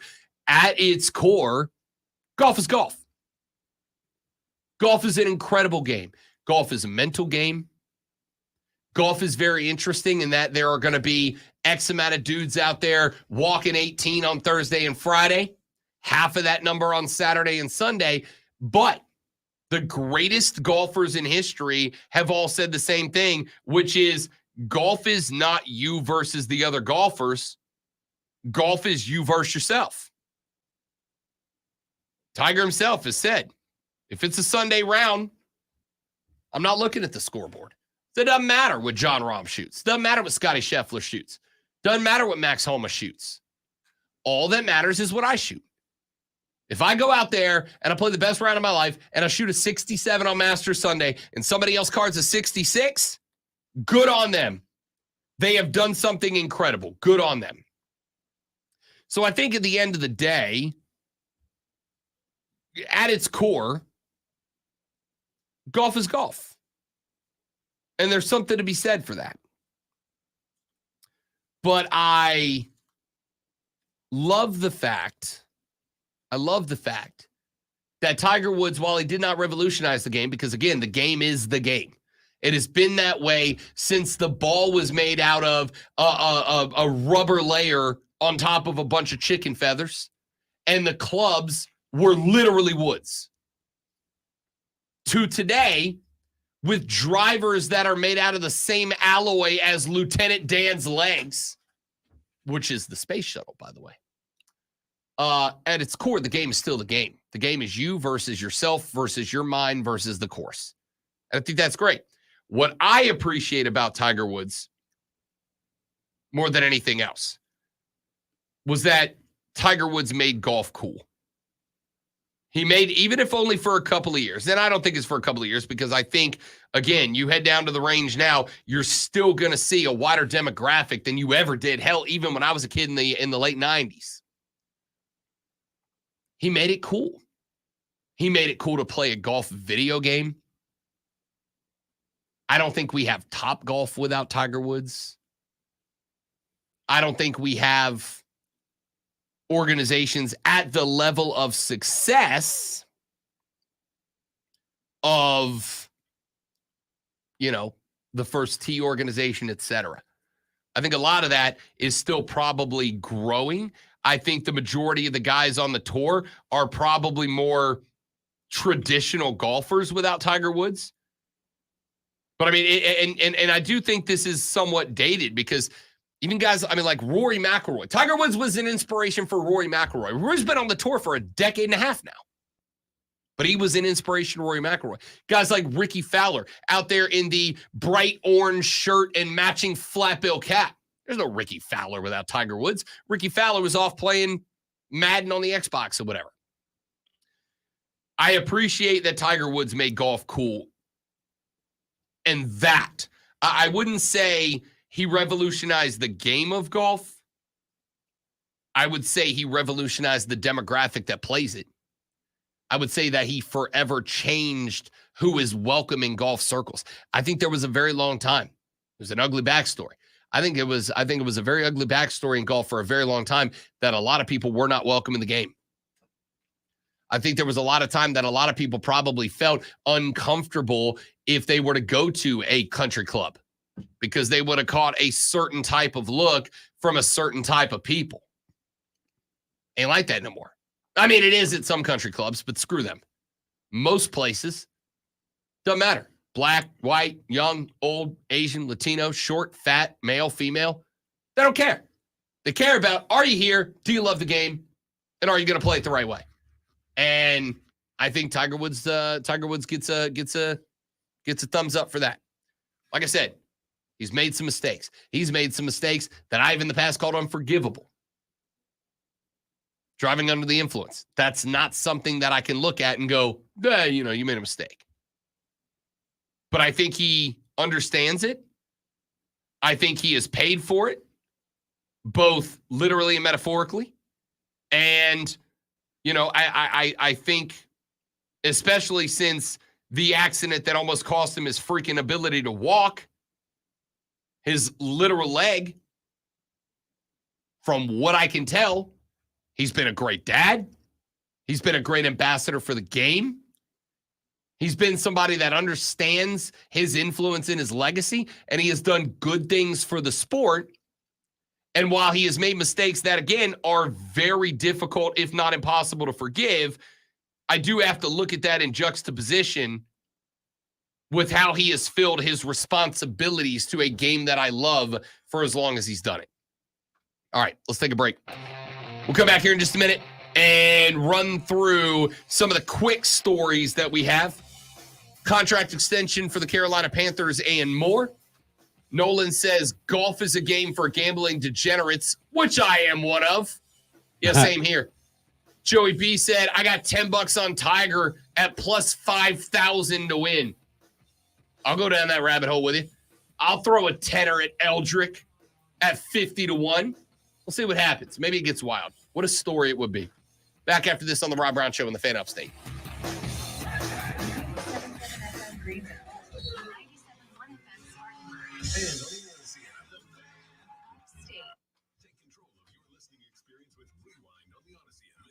Can you explain to me what that means? What? 5,000 to 1 to 5. When you said plus 5,000, it means like he win 50 grand. No.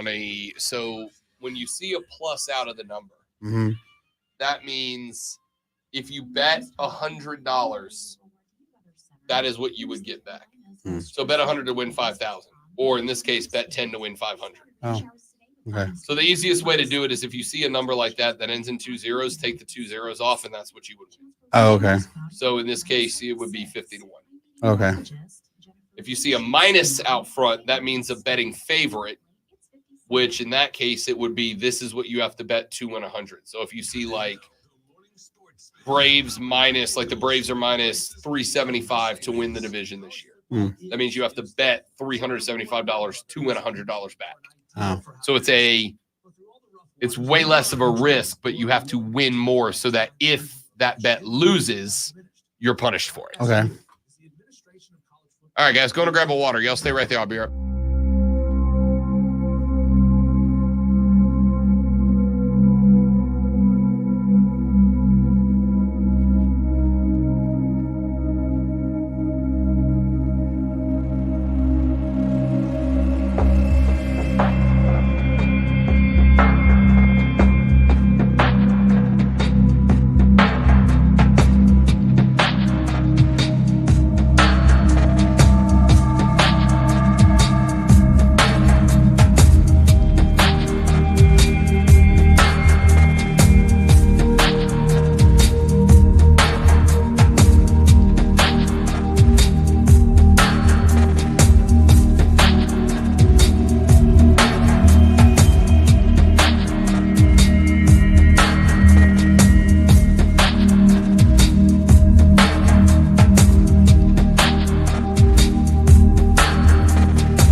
All right, we're back. Thanks for hanging in there, guys. Yeah, that's exactly right. Like, Tiger's putting up a number on Thursday, I think.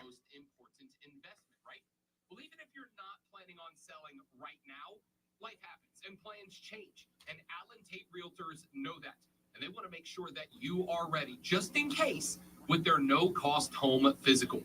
Allen Tate Realtors will help determine your home's value and make suggestions on upgrades or repairs that can help raise the value of your home on the market. They'll also share the latest market data and trends so you can make smart, informed decisions about your home. So whenever you're ready to sell and for whatever reason, your home will be ready to. Call an Allen Tate Realtor today or visit homephysical.com to get started. This is an important notice to all U.S. taxpayers. The IRS is giving away billions of dollars in tax savings through a federal program called the Fresh Start Initiative to aid delinquent taxpayers. This initiative was established for anyone facing financial hardship and unable to pay their back taxes. Qualifying and enrolling. Tavondre Sweat was arrested in Texas. I saw that. Oh my God. Today is National Pimento Cheese Sandwich Day. Oh, it's 2 days early. And that looks yummy. What they just put, what Ellis and Bradley just posted on there. Oh, it looks so good. I told my wife today I'm gonna make me a couple sandwiches when I get home. It'll be the first time in 2 days that I'm eating food. Hopefully I keep it down. Hey, good show today, man. It's all right. Had some flat spots, but it happens. 100,000 restaurants, one platform. Need food for a meeting or a company event? EasyCater has everything you need to make food for work work. With easy online ordering and reordering. Save your favorite orders, make edits as needed, and I had fun. Thanks for letting me produce for you today.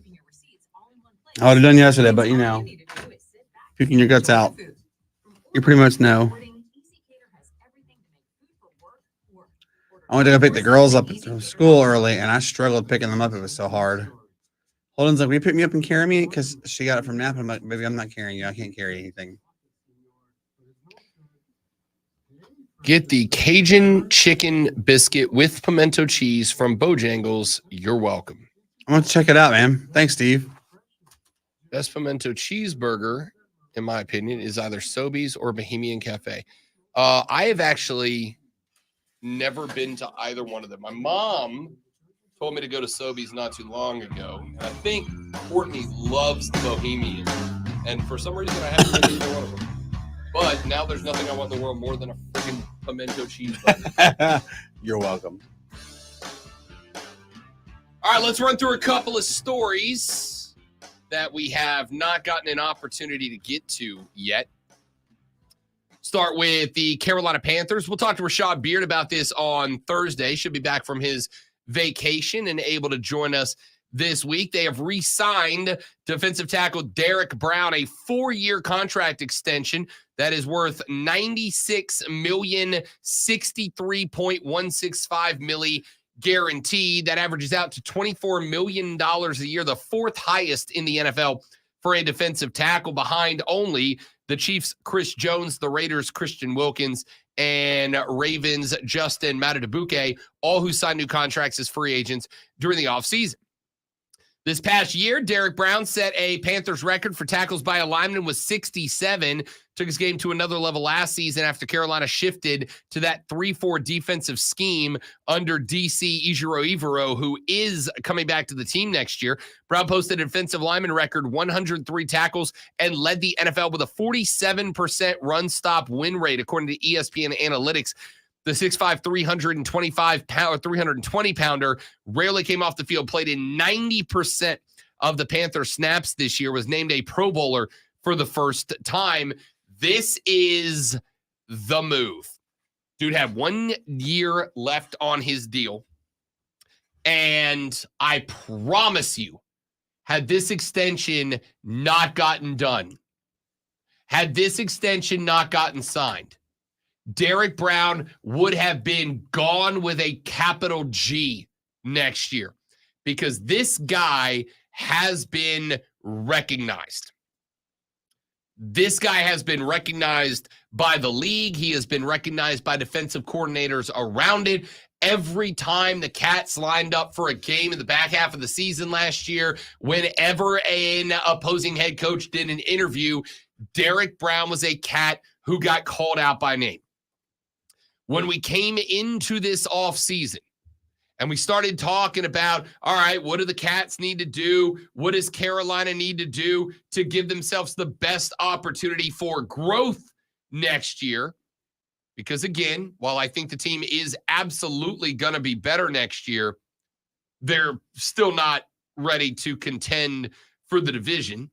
I think Kirk Cousins going to Atlanta gives them the heads up as long as he can outduel future Hall of Famer Derek Carr down in New Orleans. But Derek Brown was the most important part of your defense.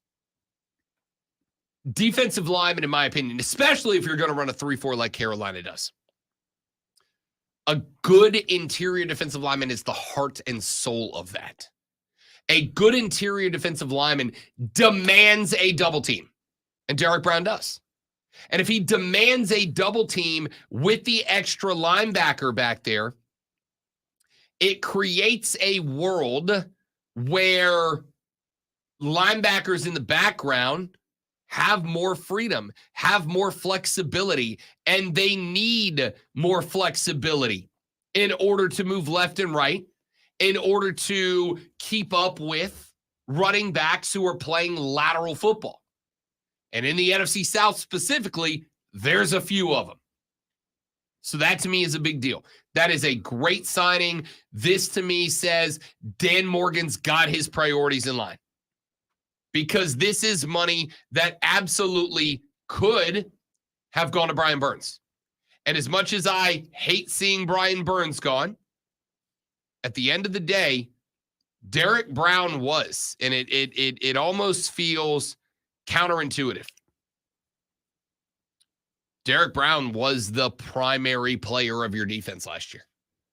Derek Brown is the heart and soul of your defense. Derek Brown is the guy that frees up not just by demanding double teams linebackers, but he also frees up the pass rush elsewhere. He's not a guy who is going to end. And this is one of those spots that I try to warn people. If you judge a guy by what's on the stat sheet, with guys like like defensive tackles, you are almost inevitably going to miss out. You are almost inevitably going to create a world where you miss out on the most important things that a guy does for you.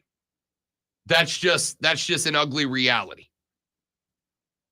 If you try to judge what Derek Brown is and what he means to this program based on the stat sheet, you're going to miss out on the primary things that he is responsible for on defense. And the primary things he's responsible for are making sure that other guys get theirs. He is wildly, wildly important to what the Carolina Panthers need to be able to do this upcoming season. If they are going to be successful, this is a fantastic call. This is a fantastic call. This is the right call. Dan Morgan got this one right, and I'm glad to see it. I really am. UConn knocks off Purdue 75-60 last night. We talked about this back in the first hour. We'll get to it again very quickly in passing here. Look, Dan Hurley did an excellent job coaching this team up. It really is that simple, in my opinion. This team came in with a defensive plan. That defensive plan was, look, Zach Edey's going to get his. We know Zach Edey's going to get his. That's not a question mark. That's a statement. The question is, how do we make sure that nobody else gets theirs? And UConn had the absolute perfect game plan in place. We're going to let Edey get his. This is something that a couple of other teams tried. Very few of them were successful with. We're going to let Edey get his because we know he's going to. We're just going to prevent anybody else from getting going. And I think they did a wonderful job of that last night. On the flip side, I said going into this game, I really truly thought that pacing was everything. The team that set the pace, the team that maintained the pace was going to end up being your national champions. That is exactly what happened. This was a game that from start to finish, the pace of this game was dictated 100% by the UConn Huskies. Every bit of this game saw its pace dictated by UConn. And the beautiful thing was, it wasn't like they were leaning on, let's be great with the 3 ball. It wasn't like they were leaning on, let's be incredible with, the speed up, the hurry up offense. They just ran their sets. And down the stretch, Ian Eagle said, hey, yo, look, here's the deal. UConn is just going to flat out wear out Purdue by running their sets, by not doing anything outside of what they did that brought them to this dance. That is exactly what they did, and it worked like an absolute dream, man. It worked out like an absolute dream. This basketball team was wildly frustrating if you had to play them. But if you were watching them play, man, you saw art. You saw art, in my opinion. You saw Dan Hurley have, again, an exceptional game plan. You saw UConn execute that game plan. You saw them all but remove a All-American from the stat sheet. I mean, let me rephrase that. When I say remove, my dude Zach Edey absolutely had a 37-point night. There's not much more you could have asked for out of that guy. The only thing I could have asked for Zach Edey was more help from everybody who wasn't Zach Edey. But nobody else got going. At any point, did anybody else get going? They suffocated to death everybody they played. And as a basketball dude, man, like that's the kind of coach I'm on the lookout for. Dan Hurley was asked after the game if he was running it back at UConn, and he said, absolutely. Absolutely. He said, I'm trying to build a dynasty here. This is not something. He made a retirement joke, and everybody on the inside the TNT / college basketball crew was like, gasp. Hurley was like, nah, I ain't going nowhere. We're building a dynasty here. And they're absolutely going to. They're absolutely going to. So I'm intrigued to see how that plays out down the line.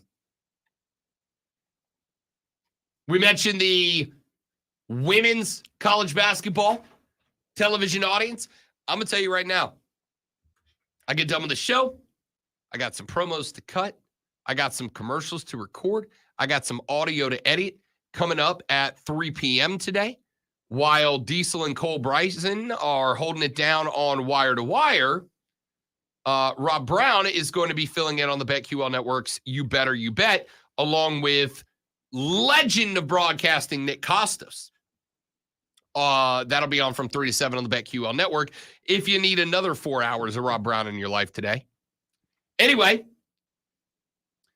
I was talking to Cody Decker, and we had a conversation in a text thread going with Nick this weekend about the audience that was going to be tuned in for the Women's College Basketball National Championship on Sunday. I told both of those fellas that my prediction was going to be in the ballpark of 17 million viewers. I really thought 17 was a reasonable number. That is a number that puts them in line with every other basketball game that has been shown on ESPN in a very long time.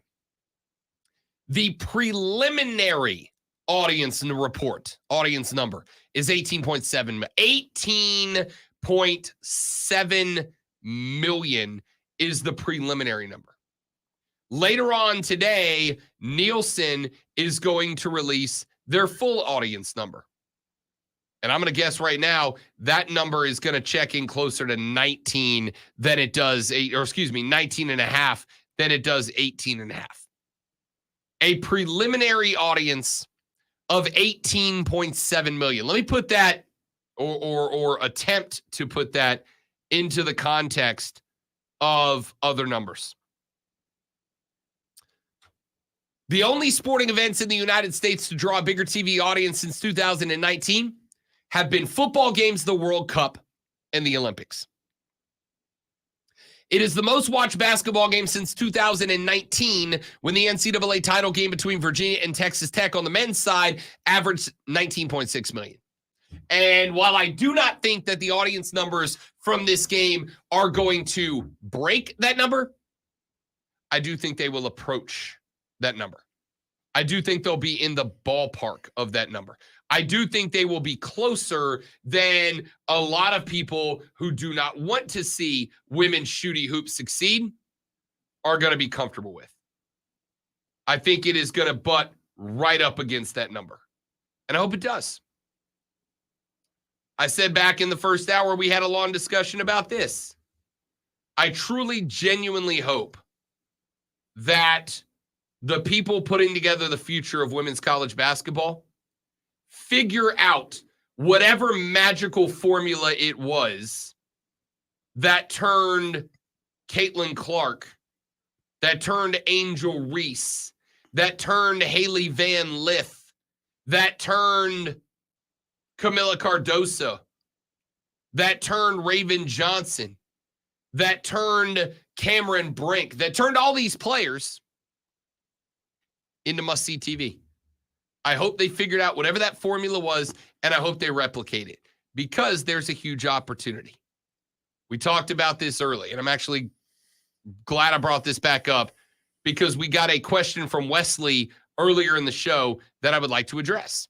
I said, hey, look, if you are one of the people that has hit me over the past couple of months with, Rob, I'm just tired of women's college basketball being crammed down our throats, I have news for you. It wasn't. It wasn't crammed down your throat. In fact, quite the opposite. Whether you like it, whether you don't, the American people wanted women's college basketball. You want to know how I know? Because it was on television. There is one reason, and one reason alone, that anybody at all, anywhere, puts anything on TV. Money. If you are spending money to advertise on television, you are doing it so that people come buy your product or your service or whatever. If you are selecting a particular actor for a role, a decision that gets made about television, it is because you believe that actor will draw an audience with either their notoriety and infamy or their performance. Or you're not picking that actor because it's too much money. Still financially driven decision. Whatever the reason, every decision when something gets placed on TV, and yes, that does include sporting competition and all of the decisions that lead up to the particular presentation. Baseball went with the pitch clock. Why? Do they think it's because it's better for the game? No, they think it's going to help them sell. Because if games are 3 hours and 10 minutes instead of 3 hours and 40 minutes, they believe that grows the audience. If that grows the audience, it grows the ratings. If it grows the ratings, it grows the amount that clubs, teams, and the league can charge for advertising within them. I should rephrase that. It changes the amount that television channels can charge for advertising, which in turn changes the amount of money that MLB can demand the next time that they renegotiate their television broadcasting rights. That's why these decisions get made. Not a gosh darned different reason at all. It is all financially driven. So, if women's basketball is being shoved down your throat, it's not. It is up there because a large percentage of Americans were watching. And if you doubt that I am correct, do like I am going to do today.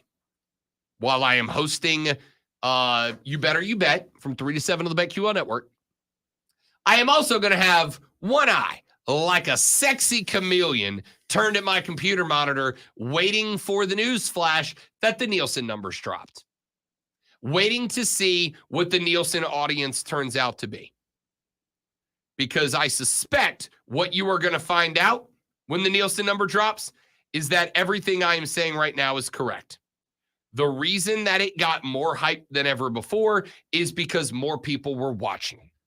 More people were watching because it got more hype than ever before. Those two things, the big space dork. Those two things are like two celestial bodies in motion. They just rotate around each other. And as one grows, it impacts the other. The more hype there is, the more people watch it. The more people watch it, the more hype there is. Sometimes, as the Joker said, it just takes a little push. And this year, that little push's name was Caitlin Clark. You paid attention to it, and Nolan said on the stream, not that I cared, but it was definitely pushed very hard with regards to Caitlin Clark being on ESPN every 30 seconds. No. You think it was there hard because you recognized it. Had you not recognized it, you would have never have known. It's the same amount of time that's played no matter what. Yes, she is a star. Yes, she is the GOAT right now of college women's basketball. But did you know that she was before, or what? Or is it just because, ESPN made it out to be that Caitlin Clark broke Pete Maravich's record? Which one was it that caused you to watch it more?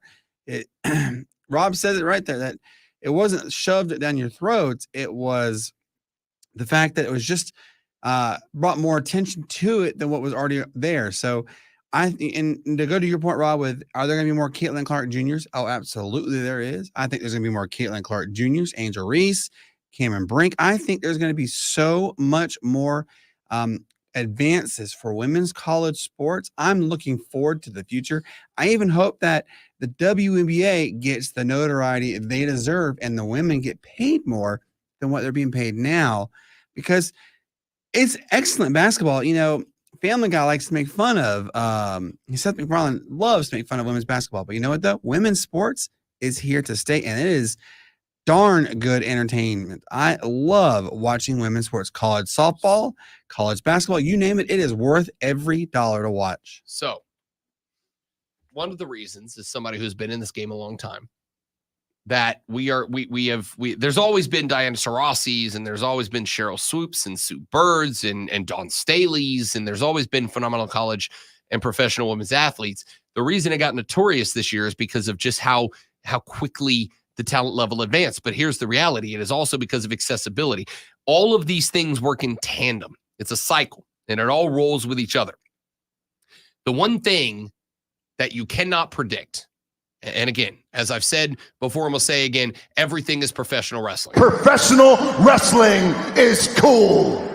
One thing that can't be predicted is when an audience will organically connect to someone or something. I go back to the lead up to WrestleMania 30, for those of you that are wrestling fans, the Daniel Bryan thing.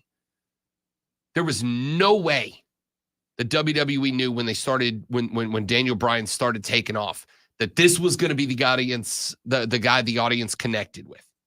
Nobody knew that this undersized, long-haired, bearded little hippie from Washington State was going to be the guy that everybody connected to. And the next thing you know, he is the most pushed guy in the history of the company to that point because of it.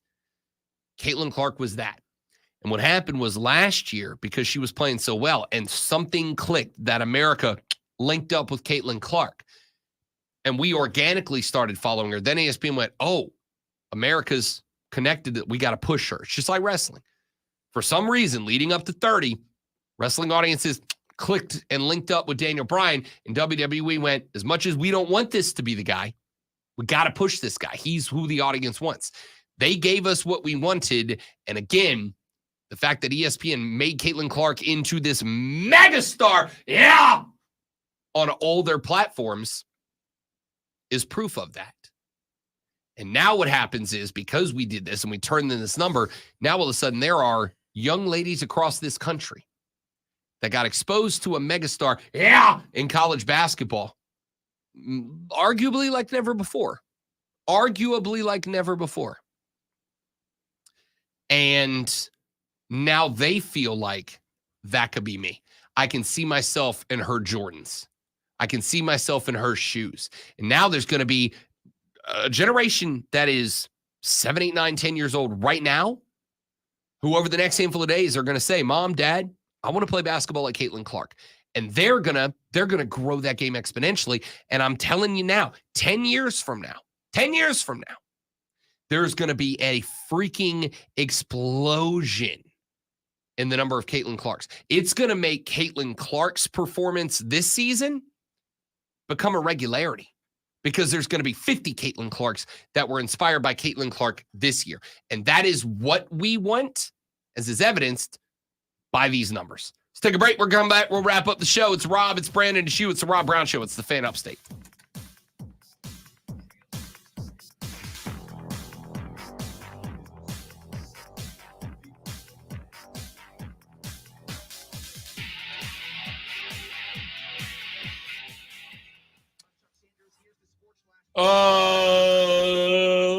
Let's see. Raven Johnson bodied. Yes, she did. She absolutely bodied Caitlin Clark. UConn, Gino Auriemma absolutely put out. This is what I said going into this. I not only bet on South Carolina to cover, but I hammered the absolute boat out of South Carolina to cover that game. And the reason I hammered South Carolina to cover that game is what I said on Friday before we took off, that Gino Auriemma not just wrote the book. He took the book, he put it into an illustrated version, he blew it up to the side of a billboard, and he delivered it to Don Staley on how you beat Iowa. This is how it looks. Which is, you put a defender inside of Caitlin Clark's Nikes. You do not let anybody get you don't let Caitlin Clark get further than a foot away from a defender at any point from 0 minutes to 40 minutes. And you frustrate her. And you make her become a distributor, if anything. And that's exactly what happened. And the reality was, it got exposed that Iowa had the best basketball player on the women's side in that game, and then no other support players that could help her out. That's all it was. You know how you said there are 7, 8, and 9, 10-year-olds that want to be like Caitlin Clark? Addison, my oldest at 6, she said she wants to play exactly like Caitlin Clark did and be as good as she is. I'm like, oh, you can be anything you want, baby.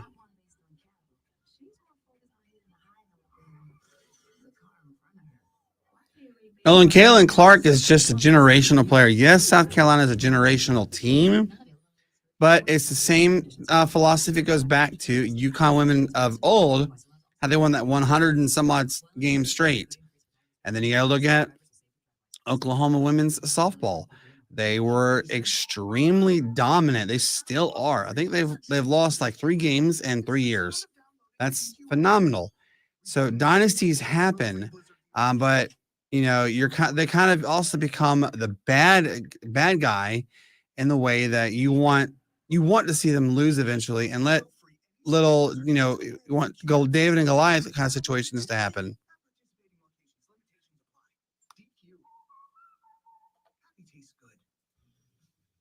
For the ones who work hard to ensure their crew can always go the extra mile, and the ones who get in early so everyone can go home on time. There's Granger, offering professional-grade supplies backed by product experts, so you can quickly and easily find what you need. I mean, I don't entirely agree with that, Nolan, to be honest with you. Like, I think, and again, I don't know how many people flipped over, because after the atrocity that was 2 seconds of the post-game show before it got channel switched with absolutely no notice, and I had to go hunt it down, they spent a lot of time crediting Dawn Staley and what she did. All right, last thing I'll say about it, and then I got a couple more things before we call it a show. Let me be real clear. For those of you, I got my dog Nolan is over here on our stream chat. We do stream all 4 hours of the show all the time. If you are a South Carolina fan that it is that believes that there should have been more time spent talking about South Carolina and less time spent talking about Caitlin Clark, who, and this is true, I did the research, did not win the national championship this year. For the record, my dudes, my dudettes, that's on you to change. That's on you. Because you are given more of what you react to. I don't think I'm giving you any industry secrets. Maybe I am, but I don't think I am. You are given more of what you react to. This is why I have said I've literally gotten in trouble with it here. Okay? You are given more of what you react to. If there is a media personality that you do not like, including me, do not dunk on them on Twitter. Do not share their video around on Facebook going, this guy's a big, stupid, dummy idiot. Because when our bosses get a look at our interaction reports on Monday mornings, they do not say Rob Brown got 40,000 interactions that were positive and 60,000 interactions that were negative. It just says Rob Brown got 100,000 interactions. It just says there were 100,000 opportunities that an advertiser could have gotten his message in front of a potential customer. That's all it says. And we get credit for that. Good, bad, ugly, and different. That's what we get credit for. So if you believe, and again, I don't even disagree, I don't even agree with the take, with all due respect to my dog Nolan. Because I did flip over to the post-game press conference. The lady friend and I were watching that. She's a Gamecock alum. We flipped over to watch the post-game. They were doing interviews with the girls. They were talking about the win. They were talking about the 38-game winning streak run up to it. They were talking about what, I think we can go ahead and label as a dynasty for the Lady Gamecock basketball program. That's what they were talking about.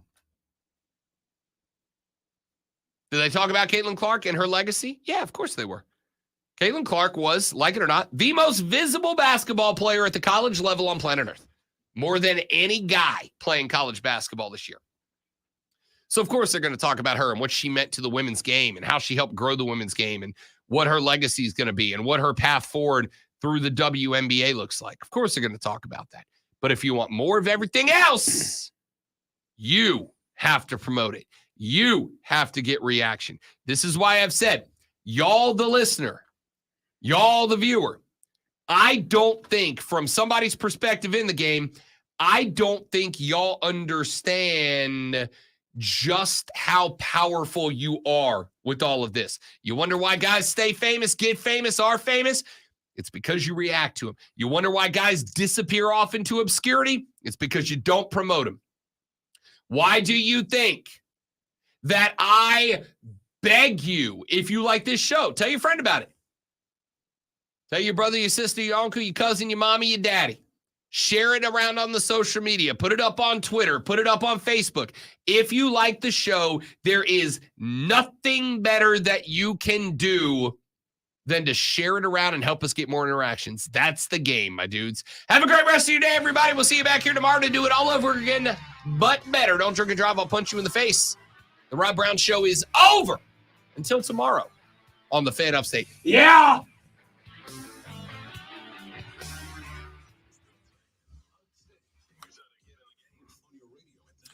All right, dudes and dudettes, I appreciate all of you being here. You're all amazing people.